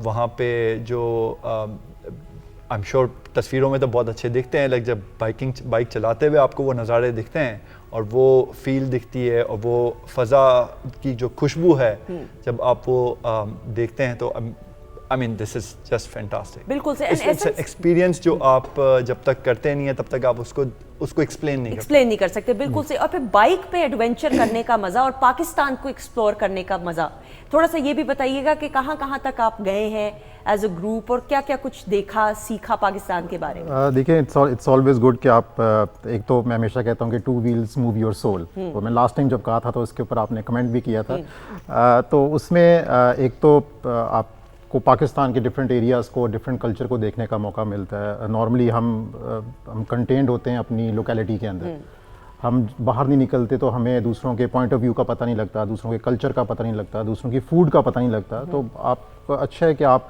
लोग प्रेफर करते हैं जी पाकिस्तान से बाहर जाना। हम प्रेफर करते हैं कि आप पहले पाकिस्तान को जान लें, उसके बाद किसी दूसरे को जानने की कोशिश करें। तो इट्स वेरी इंपॉर्टेंट कि हम इन एरियाज़ को एक्सप्लोर करें जो एरियाज़ पाकिस्तान के अंदर हैं, जहाँ पे कभी किसी ने ट्रैवल नहीं किया, जहाँ का हमें कल्चर नहीं पता, जहाँ के हम लोगों से नहीं मिले। तो दो फैक्टर होते हैं। एक तो बाइक देख के वो लोग वैसे ही फैसिनेट हो जाते हैं। जब आप किसी ऐसे नॉर्दर्न एरियाज़ में जाते हैं, वी बिन टू कश्मीर गए हैं, हम गिलगित गए हैं, हम स्कर्दू गए हैं, हमने नॉर्दर्न एरियाज़ काफ़ी एक्सप्लोर की हुई है। हमने भी एक रमज़ान में एक ट्राई की थी कि साउदर्न साइड भी एक्सप्लोर करने की, लेकिन भी हम मुल्तान से वापस आ गए थे। क्यों? पाकिस्तान के आपके ख्याल में मुल्तान से आगे एरिया एक्सप्लोर नहीं हुआ? क्योंकि हम लोग ज़्यादातर नॉर्दर्न एरियाज़ की तरफ ही क्यों रुख करते हैं? पाकिस्तान और भी तो है। जी, उसकी मैंने बैक इन अर्ली 1990 में मैंने एक्सप्लोर किया था। वी वेंट राइट टू तुर्की।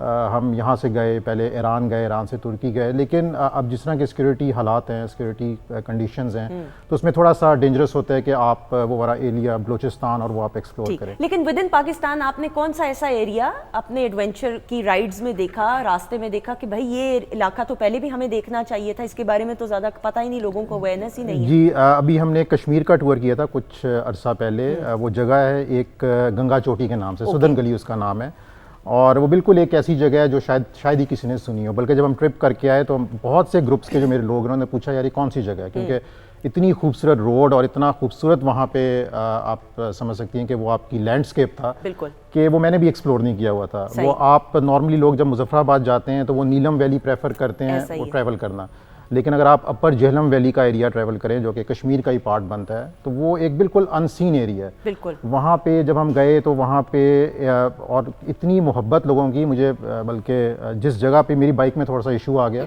तो फैसल को पता है कि वहाँ से हमने एक मैकेनिक को चेक किया और उसने बाइक आप लोग इकट्ठे ही थे या? जी, मैं फैसल थे, हमारे साथ एक और दो और राइडर थे। तो मैकेनिक ने पैसे नहीं लिए हमसे। उसने कहा जी आप जहाँ से आए हैं तो हम आपसे कुछ भी नहीं लेंगे। तो वो एक बड़ा आपको एक अच्छा फील हुआ कि वो मेहमान नवाजी का फैक्टर आया, और दूसरा वो एरिया इतना नीट एंड क्लीन, क्योंकि वहाँ पे कोई गया नहीं। बिल्कुल। तो जब वहाँ पे लोग जाना शुरू करते हैं, ये भी एक प्रॉब्लम है। कितनी बदकिस्मती है कि आपको जाना भी चाहिए लेकिन फिर साथ ही साथ ख्याल भी रखें एनवायरनमेंट का। बल्कि हमने पूरा एक वीडियो मैंने बनाई जिसमें मैंने मैसेज भी कन्वे किया, और वहाँ के जो लोकल थे उनसे मैसेज मैंने रिकॉर्ड करवाया कि जब भी आप यहाँ पे आएँ तो अपने एटलीस्ट आप यहाँ पे नीटनेस एंड वो क्लीनलीनेस का आप ज़रूर ख्याल रखें। लोग जाते हैं, आप 2 दिन के लिए गए हैं, वहाँ से आप जो खाया वहीं पे आपने डंप किया और आप वापस आ जाते हैं, तो थोड़ा सा एहतियात करनी चाहिए इन एरियाज़। बिल्कुल सही। आप क्या कहेंगे जो एक्सप्लोर आपने जगह की पाकिस्तान की, और पाकिस्तान इतना खूबसूरत है, अल्हम्दुलिल्लाह वी आर ब्लेस्ड, हर तरह का मौसम भी है, व्यूज़ इतने खूबसूरत है कि पाकिस्तान को एक्सप्लोर कर लें तो बहुत बड़ी बात है। इसमें कोई शक नहीं है। देखें, यहाँ से बैठ के हमें अनफॉर्चुनेटली यूरोप बड़ा फैसिनेटिंग लगता है, लेकिन जब हम इन एरियाज़ को देखते हैं जो हमें अल्लाह ताला ने इस मुल्क की सूरत के अंदर ये खूबसूरती अता की हुई है, ये यूरोप और अमेरिका से किसी भी तरह से कम नहीं। बिल्कुल ऐसा ही है। और अल्हम्दुलिल्लाह अब तो जिस तरह के रोड्स बन गए हुए हैं और जो एक्सेस हो गया हुआ है, उसकी वजह से टूरिस्ट एक तो काफ़ी इन जगहों पे जा रहा है, लेकिन स्टिल अभी भी बहुत सारे एरियाज़ ऐसे हैं जो अभी अनएक्सप्लोर्ड हैं। जैसे कि एहसन ने अभी बताया आपको एक सुदर्न गली का, इसी तरीके से हम एक दफ़ा गए थे शारान फॉरेस्ट की तरफ। वो बहुत ही एडवेंचरस हमारा। उधर कोई भूत नजर आ गया? नहीं, भूत नजर नहीं आया, क्योंकि हम जब वहाँ पे गए तो हम ये सोच के गए थे कि बड़ी इजी राइड होगी। भूत नहीं नजर आ गई हो? नहीं, वो हम टफ रोड है। अच्छा, नहीं वो नजर आई थी तो शायद हम हैंडल कर लेते। अच्छा, खुश हुए हैं। लेकिन वो फैसल कंटिन्यू करेंगे। वो हम एक आपकी एक्सपेक्टेशन होती है जब आप नॉर्दर्न एरियाज में जाते हैं कि वहाँ पे आपको इतनी टफ राइड नहीं होगी, आप इजीली आप अप्रोचेबल होगा, लेकिन वो थोड़ा सा डिफ़िकल्ट ट्रैक था। तो वहाँ पे वो बहुत डिफ़िकल्ट ट्रैक भी था, लेकिन एट द सेम टाइम वहाँ पे जो आपका एड्रेनलिन है, जब आप उन पहाड़ों पे उन ऐसी जगहों पे जाके बाइक्स चला रहे होते हैं जो बिल्कुल कच्चे हैं, जहाँ पे most of the time 4x4 भी बड़ी मुश्किल से पहुँच रही होती हैं, वहाँ पे जो एक तो ये पावरफुल बाइक्स होती हैं काफ़ी, जो आपको उस लेवल तक असेंड करके लेके जा सकती हुई हैं, लेकिन एट द सेम टाइम वहाँ तक जाने के लिए जो आपको अपनी एफर्ट करनी पड़ती है, और फिर वो चूँकि अनसीन जगह हैं, वहाँ पे लोग अभी बहुत कम गए हुए हैं, तो उसकी जो ब्यूटी है, नेचुरल ब्यूटी, वो अभी तक इतनी ज़्यादा ख़राब नहीं हुई। बिल्कुल सही, प्रिजर्व्ड है। और यही जो नेचर लवर्स हैं, हम हमारे जैसे जितने भी और बाइकर्स हैं, आई गेस ये सारे के सारे नेचर लवर्स हैं। दैट्स वाई ये सारे उन जगहों को एक्सप्लोर करने की कोशिश करते हैं जहाँ पे नॉर्मली टूरिस्ट नहीं जाता। बिल्कुल ठीक है। और वहाँ पे जाके जो फिर हमें व्यूज़ मिलते हैं और जो हमें वहाँ पे सेटिस्फेक्शन मिलती है वहाँ पे पहुँचने के बाद, अनकम्पेरेबल, वो कंपेयर नहीं किया जा सकता। नहीं। बतूल अब तो इतनी अवेयरनेस आ गई है, हमारी बच्चियाँ सड़कों पे भी स्कूटीज एंड बाइक्स चला रही है, लेकिन जिस दौर में आपने आगाज किया और फिर हैवी बाइक से आगाज किया नहीं। तो अच्छा ओके 70 से ओके छोटी बाइक से। तो फिर ऑब्वियसली इतनी अवेयरनेस तो तब नहीं थी, रेजिस्टेंस भी आई होगी, लोगों ने कहा होगा ये क्या करने की तुम्हें जरूरत है। नहीं करने की जरूरत नहीं है, मतलब इतना अजीब टाइम था कि डर के बाहर निकलना पड़ता था। बाइक पे भी डर के बाहर निकलना पड़ता था। आप बाइक चला रहे हो तो लोग हाथ लगा के गुजर जाते थे, या 1 to 5 वाला साथ आ जाता या गिरा के चला जाता था। और मोस्टली मेरे साथ ऐसा हुआ है। मेरे कुछ 4-5 एक्सीडेंट ऐसे थे कि लड़के जानबूझ के हिट करते थे, गिरा के जाते थे। कितनी गलत बात। फिर इसी चक्कर में ना मुझे थोड़ा बहुत जुनून आता था। लोग कहते हैं ना, मैंने मोस्टली लड़के ऐसे देखे हैं, मैं नाम नहीं लूंगी, लेकिन मोस्टली लड़के ऐसे देखे हैं जो एक दफ़ा एक्सीडेंट होता है ना दोबारा बाइक की तरफ मुंह नहीं करते, और ऐसा होता है। तो मुझे क्रेज चढ़ता था, मैं कहती थी कि ये मेरे से आगे कैसे निकल गया। फिर मैंने 1 to 5 लिया, फिर मैंने GS 150 ली, और अब मेरे साथ GS वाला भी लगेगा ना या 1 to 5 वाला भी, तो मैं कहती हूँ बेटा तू लगा ले, आ जा जरा, तू आ जा। नहीं पकड़ सकता भाई, नहीं पकड़ सकता। वेरी ब्रेव, क्लैप हो जाए। लेकिन ये मैं जरूर, बाइक से मोस्टली लड़कियां डरती हैं। मैं आज तक बाइक पे कभी नहीं बैठी आज। बतूल ये बैठाएंगे आप? No no no no no no, पता नहीं, एक मेरा मैं आज आपको ना, मैं आपको बताती हूँ, मैं इसका एक वाकया ऐसा था। मैं जब छोटी थी और हम लोग महनाज जी के घर जा रहे थे, तो एक बाइक पे खातून का दुपट्टा और उसके साथ पूरा जो है ना वो, अब वो बेचारी नीचे गिर गई थी, बस वो एक डर बैठ गया था। बिल्कुल, मैं कभी उसके बाद तो सोचा भी नहीं बाइक की तरफ देखने का। वेरी ब्रेव वाला। हाँ बिल्कुल। और ये आपको, लेकिन आप बाइक पे जब भी जितनी भी बच्चियां खवातीन बैठे, एक तो दुपट्टा आपने हो, कमीज आपकी लंबी हो, यू हैव टू बी, और बच्चे साथ हों, तो जो गाड़ी भी चला रहे हैं खास तौर पे जब बच्चे देखें बाइक पे बैठे हुए, वैसे भी, लेकिन आप एहतियात तो करें, लेकिन जब खास तौर पे बच्चे साथ हो तो you have to be so careful. लेकिन आज आपके होटल ना आपको बतूल छोड़ रही है इस बाइक पे। प्लीज नो नो नो, गाड़ी नहीं है, कुछ भी नहीं होता, हमने गाड़ी पे आगे चलाएंगे, यहाँ से डेविस रोड का चक्कर लगा के वापस आ जाएंगे। आप चारी में फेंट हो जाओ, फिर लाहौर ना हो दोबारा। मैं नींबू पानी का इंतजाम किया, अपने अपनी आपको एबिलिटी बता रही हूँ। हम आपको कराची तक छोड़ देंगे, कोई मसला नहीं। अब तो सड़कें इतनी प्यारी बन गई। अच्छा, कराची में आपने देखा कैसे रोड पे बच्चे जो है वो करते हैं, तो ये भी करती हैं। बतूल मुझे बताएं ना वाकयात, इंटरेस्टिंग वाकयात बताएं। बहुत ज़्यादा इस तरह के, स्पेशली एक्सीडेंट वाले बहुत ज़्यादा हैं। लड़के 2 थे, उन्होंने 4 लड़के थे, 2 बाइक थी, दोनों होंडे थे। ठीक है। मेरे पास भी 1 to 5 ही था तब, तो उन्होंने ना ऑल्टर करवाया, और जब आप ऑल्टर करवाते हो ना तो वो 1 to 5 रुकता नहीं है, बहुत स्पीड में जाता है, नॉर्मल स्पीड, मतलब एज कम्पेयर टू दूसरी बाइक। तो वो मुझे नहीं पता था। वैसे तो मैं इतनी पैक होती थी स्टार्टिंग में, तो पूरा डोरेमोन बन के जाना कि हाय अल्लाह किसी को पता ही ना चल जाए मैं लड़की हूँ, ऐसा था शुरू में। तो इशारे पे रुके, मॉल रोड के इशारे पे थोड़ा सा आगे हैं, तो उन्होंने देखा कि ये लड़की है। थोड़ा सा आगे गए ना तो उन्होंने मेरी बाइक को, एक ने पीछे से और एक ने आगे से हिट किया ना, मैं वो जा रही हूँ लेटियाँ लेती हुई, और मेरी ना ये टांग की हड्डी यहाँ से टूट के यहाँ आ गई, और मैं पूरी टांग हिला रही हूँ, तो टांग नहीं हिल रही, तो मेरे दिमाग में सबसे पहला ख्याल ये आया कि You broke your leg.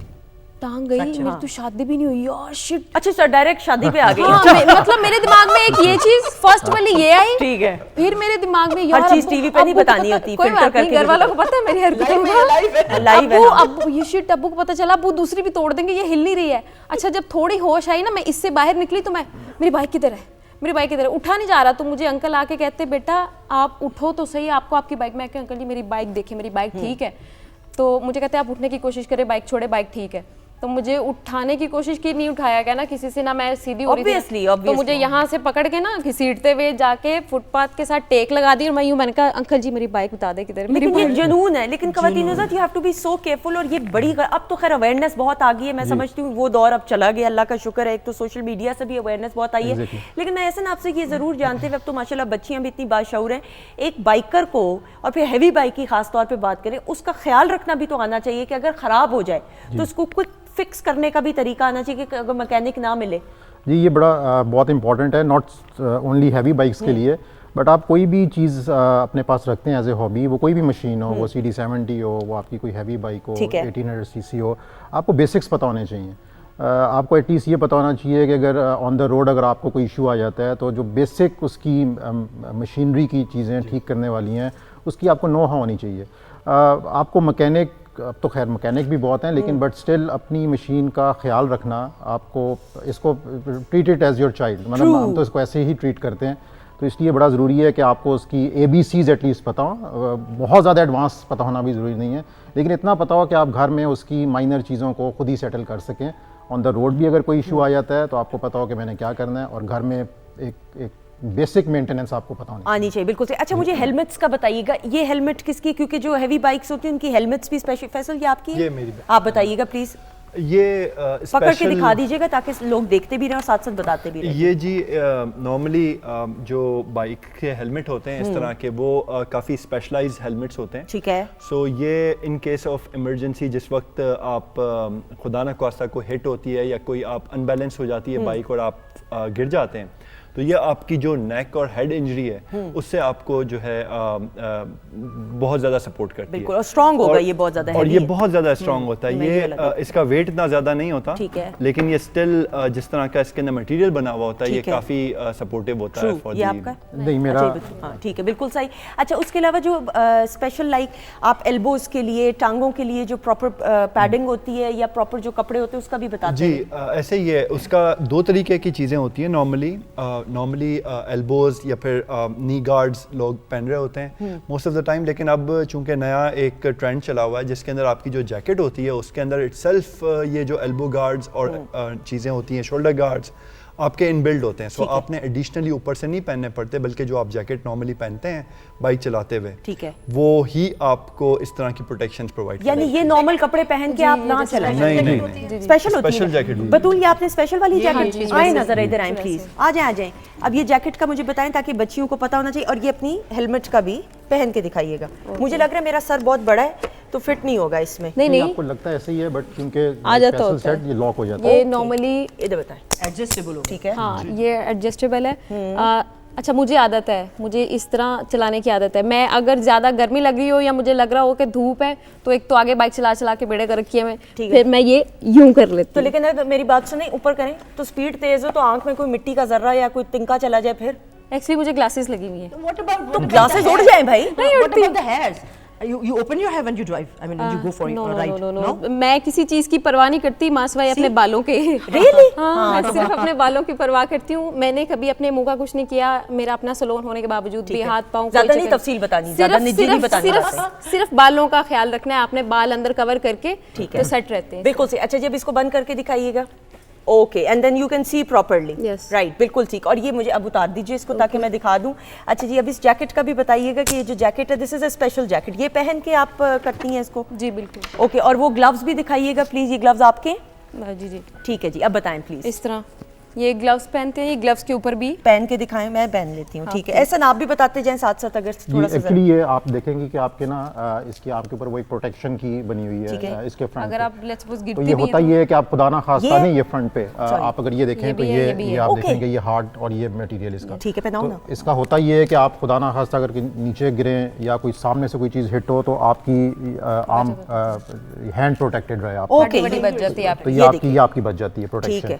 इसी तरह वो हेलमेट का जो बता रही हैं, ये हेलमेट आपके डुअल लेयर प्रोटेक्शन इनमें होती है, तो वो आपके अंदर भी इसके डुअल लेयर है। तो खुदा ना खास्ता अगर आप हिट कहीं करते हैं, अगर गिरते हैं, तो आपका हेलमेट डैमेज नहीं होता। ठीक, तो सर भी नहीं होता, सर भी डैमेज, मतलब डुअल प्रोटेक्शन लेयर, तो सर भी डैमेज नहीं होता। बाकी फिर ये मेरा ख्याल है इनके वो नी गार्ड्स हैं। हाँ, ये दिखाएं। अच्छा, मुझे ना ये पहन के अजीब सा ताकतवर सा महसूस हो रहा है, मैं पता नहीं क्यों ये क्यों एक्शन कर रही हूं। ये मारने के लिए नेचुरल लग रहा है मुझे, कोई मेरे सामने ना आए, बस पता नहीं क्यों नेचुरल है। मेरे मियां ने कहा मैं ना आ जाऊं बस तुम्हारे सामने जी। ओके जी। और ये बड़ा आपका नेचुरल है ना, जरूरी सेफ्टी गियर है, सर हेल्प करिए आप ऐसा बताते जाएं ये पहन। अच्छा, ये मजा आ रहा है जरा। ये है आपका ये नी गार्ड है मेरे, ठीक है। अच्छा, ये भी आपका होता है अगर आप बेसिकली प्रोटेक्शन ये है कि आप पहन लें अगर ऐसा, ये मेरा ख्याल है ये इनकी। अच्छा, ओके ओके साइज, ठीक है। ये अगर देखें, ये इनका नी प्रोटेक्टेड है। ये नॉर्मली होता है ये कि जिस तरह अभी इन्होंने एक बताया कि जब ये गिरी थी तो इनकी यहाँ से हड्डी जो है बाहर आ गई, तो अगर ये इन्होंने पहना होता ठीक है तो ये चीज़ तो इसको मैं बच प्रोटेक्ट जाती। कर लेती। ओके, आप ये देखें ये मटेरियल कितना हार्ड है, ये तो बहुत, और ये मूवेबल भी है, कंफर्टेबल भी है। तो ये नॉर्मली आपके नी को करने के लिए इसी तरह एल्बो के आते हैं, आप इसी तरह आपके बैक के आते हैं, इसी तरह आपके शोल्डर के आते हैं। अब इस जैकेट के अंदर भी ये सारी स्पेसेस दी हुई हैं यहाँ पे अंदर, ये सारी इनके देखें दिया हुआ है। ओके, तो आप जब नॉर्मली जब टूर पे ट्रैवल करते हैं तो आपको सारे गार्ड्स अंदर वियर करके करते हैं। ठीक है, तो ये आप देखिए बिल्कुल सी खवातीन हज़रत, बताने का और दिखाने का मकसद ये कि मजाक नहीं है हैवी बाइक को चलाना, ऐसे नहीं कि आम कपड़ों में आप पहन के कहें कि जी चलाना है, नहीं, you have to make sure head to toe आप प्रॉपर तरीके से अपने आप को सेफ गार्ड करें और फिर साथ डूज एंड डोंट्स का ख्याल रखें, ताकि फिर सिर्फ आपकी जान आपके साथ नहीं वाबस्ता होती, आपकी फैमिली की जान भी आपके साथ वाबस्ता होती है। तो you have to be very sure. अच्छा, बाइक का भी जरा बताते हुए, ये मैं कुछ ज्यादा ही मैं ले जाऊँ, गाड़ी चलाते हुए भी अच्छा लगेगा, धूप से बचत हो जाएगी, है नहीं? अच्छा, सीरियस ले जाऊंगी, आ जाइएगा जरा बाइक का बताइएगा एहसन जी। फैसल साहब आप भी आ जाएं बेशक। अच्छा, ये हार्ले डेविडसन है, अमेरिकन बाइक है, ठीक है, और ये 1300 सीसी है, और इसका जो नाम है वो है वी रॉड मसल, ठीक है, 1250 इसका इंजन का साइज़ है। और नॉर्मली जो स्पेसिफिक ये हार्ले का बाइक है, ये हार्ले और पोर्शे के कम्बिनेशन से बनाया गया है, क्योंकि इससे पहले, इस मॉडल से पहले हार्ले एयर कूल्ड इंजन्स बनाता था, तो ये फर्स्ट लिक्विड कूल था जो पोर्शे के साथ मिलकर इन्होंने तैयार किया। बिल्कुल सही। और ये थोड़ा सा आप नॉर्मल बाइक से डिफरेंट इसलिए है कि ये स्पोर्ट्स और चॉपर उसके इन बिटवीन, आई नो, बिल्कुल सही। पीपल वो कहते थे जी हार्ले जो है ना, वो जब आप ओवर 40 होते हैं तो वो आप वो करते हैं, तो हार्ले फिर they came up with this V rod कि आपको स्पोर्ट्स का पावर मिले आपको, और लुक उसकी चॉपर की तरह। दैट्स अमेजिंग, कमाल है। और इसकी आवाज की भी वो जो है ना वो है बिल्कुल। अच्छा जी, ये अब आपकी है, बताइएगा प्लीज इसके बारे में। अच्छा, ये जो बाइक है ये थोड़ा सा उससे डिफरेंट है। ठीक है, ये बेसिकली नेकेड कैटेगरी का बाइक है, और ये मल्टीपर्पज़ इसको यूज़ किया जा सकता है। ये नॉर्मली आप नॉर्मल राइड के लिए भी, स्ट्रीट बाइकिंग के लिए भी यूज़ कर सकते हैं इसको, और नॉर्मली अगर इसके पीछे अगर सॉफ्ट पैडेड इसके टूरिस्ट बैग्स आते हैं, ठीक है, वो बैग लगा के इसको हम नॉर्मली टूरिज्म के लिए भी यूज़ कर सकते हैं। ठीक है, सबसे अच्छी चीज़ इस बाइक की ये है कि इसकी power is fantastic. It's a 300 cc powered bike from Benelli, ठीक है, which is basically originated Italian company है, जो कि अब recently चाइना में मैन्युफैक्चर हो रही है। और ये easy to use है कि नहीं?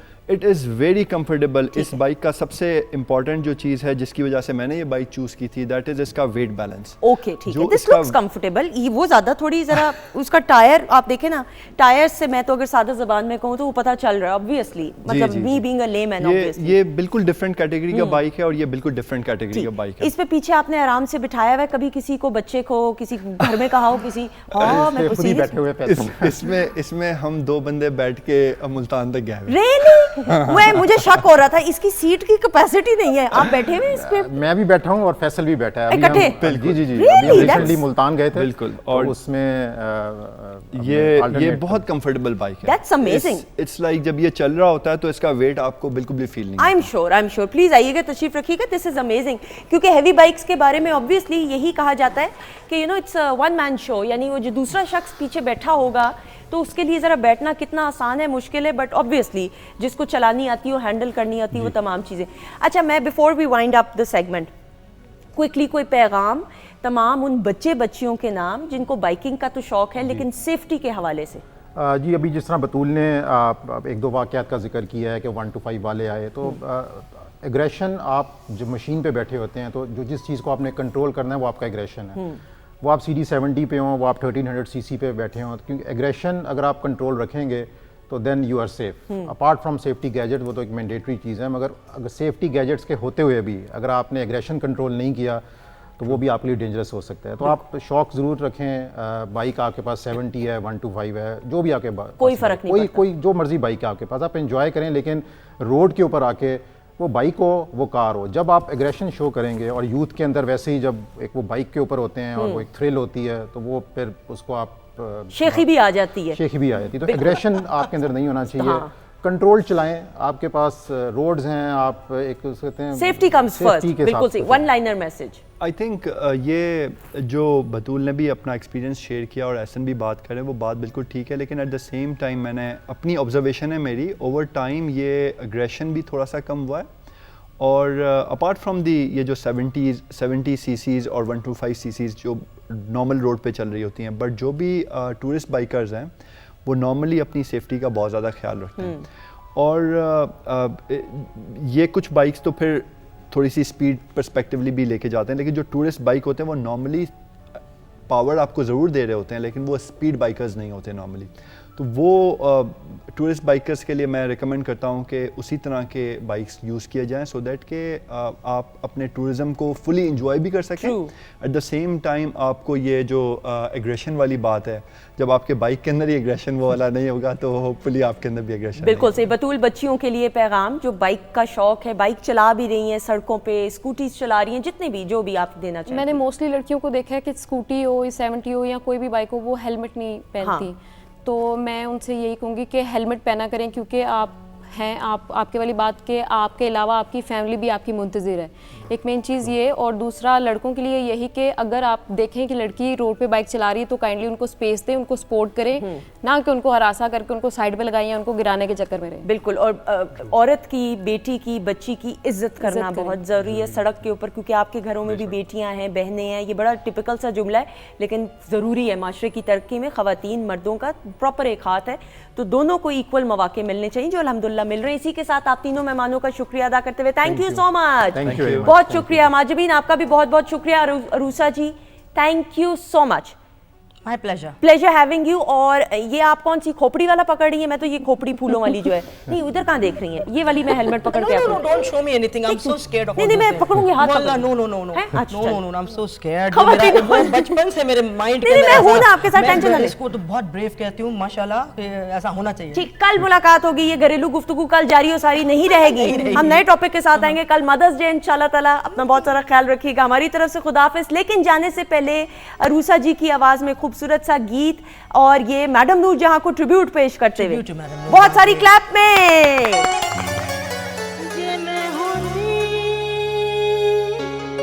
ढोलना है ढोलना, सोने दी तवीतड़ी, ओ जे मैं होंदी ढोलना है ढोलना, सोने दी तवीतड़ी, नंदी गल नाल लग के तेरे सावा दे नेड़े नेड़े, की मैं बना आड़िया आड़िया, सोने दी तवीतड़ी, ओ जे मैं होंदी ढोलना है ढोलना, सोने दी तवीतड़ी,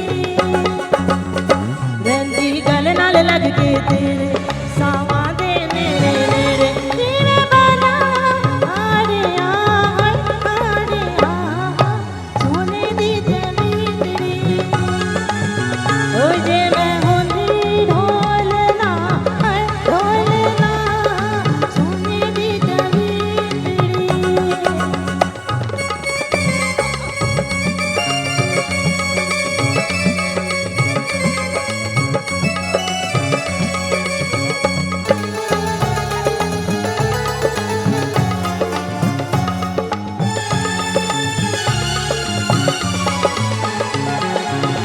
मैनू ई तवीतड़ी ते नाल वधी हार, वंड लिया ने तेरे साथ मेरा प्यार है,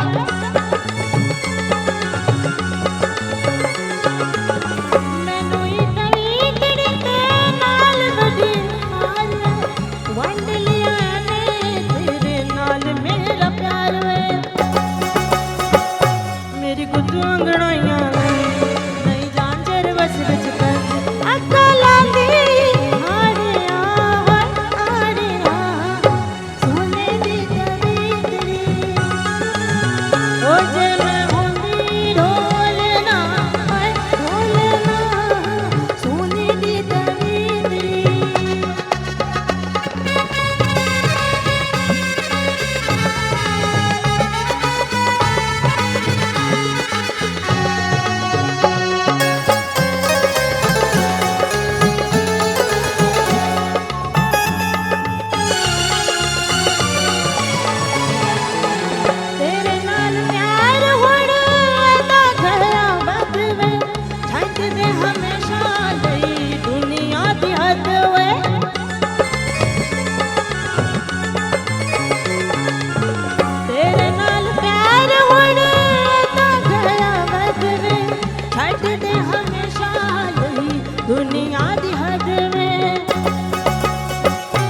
वे सौतन सोने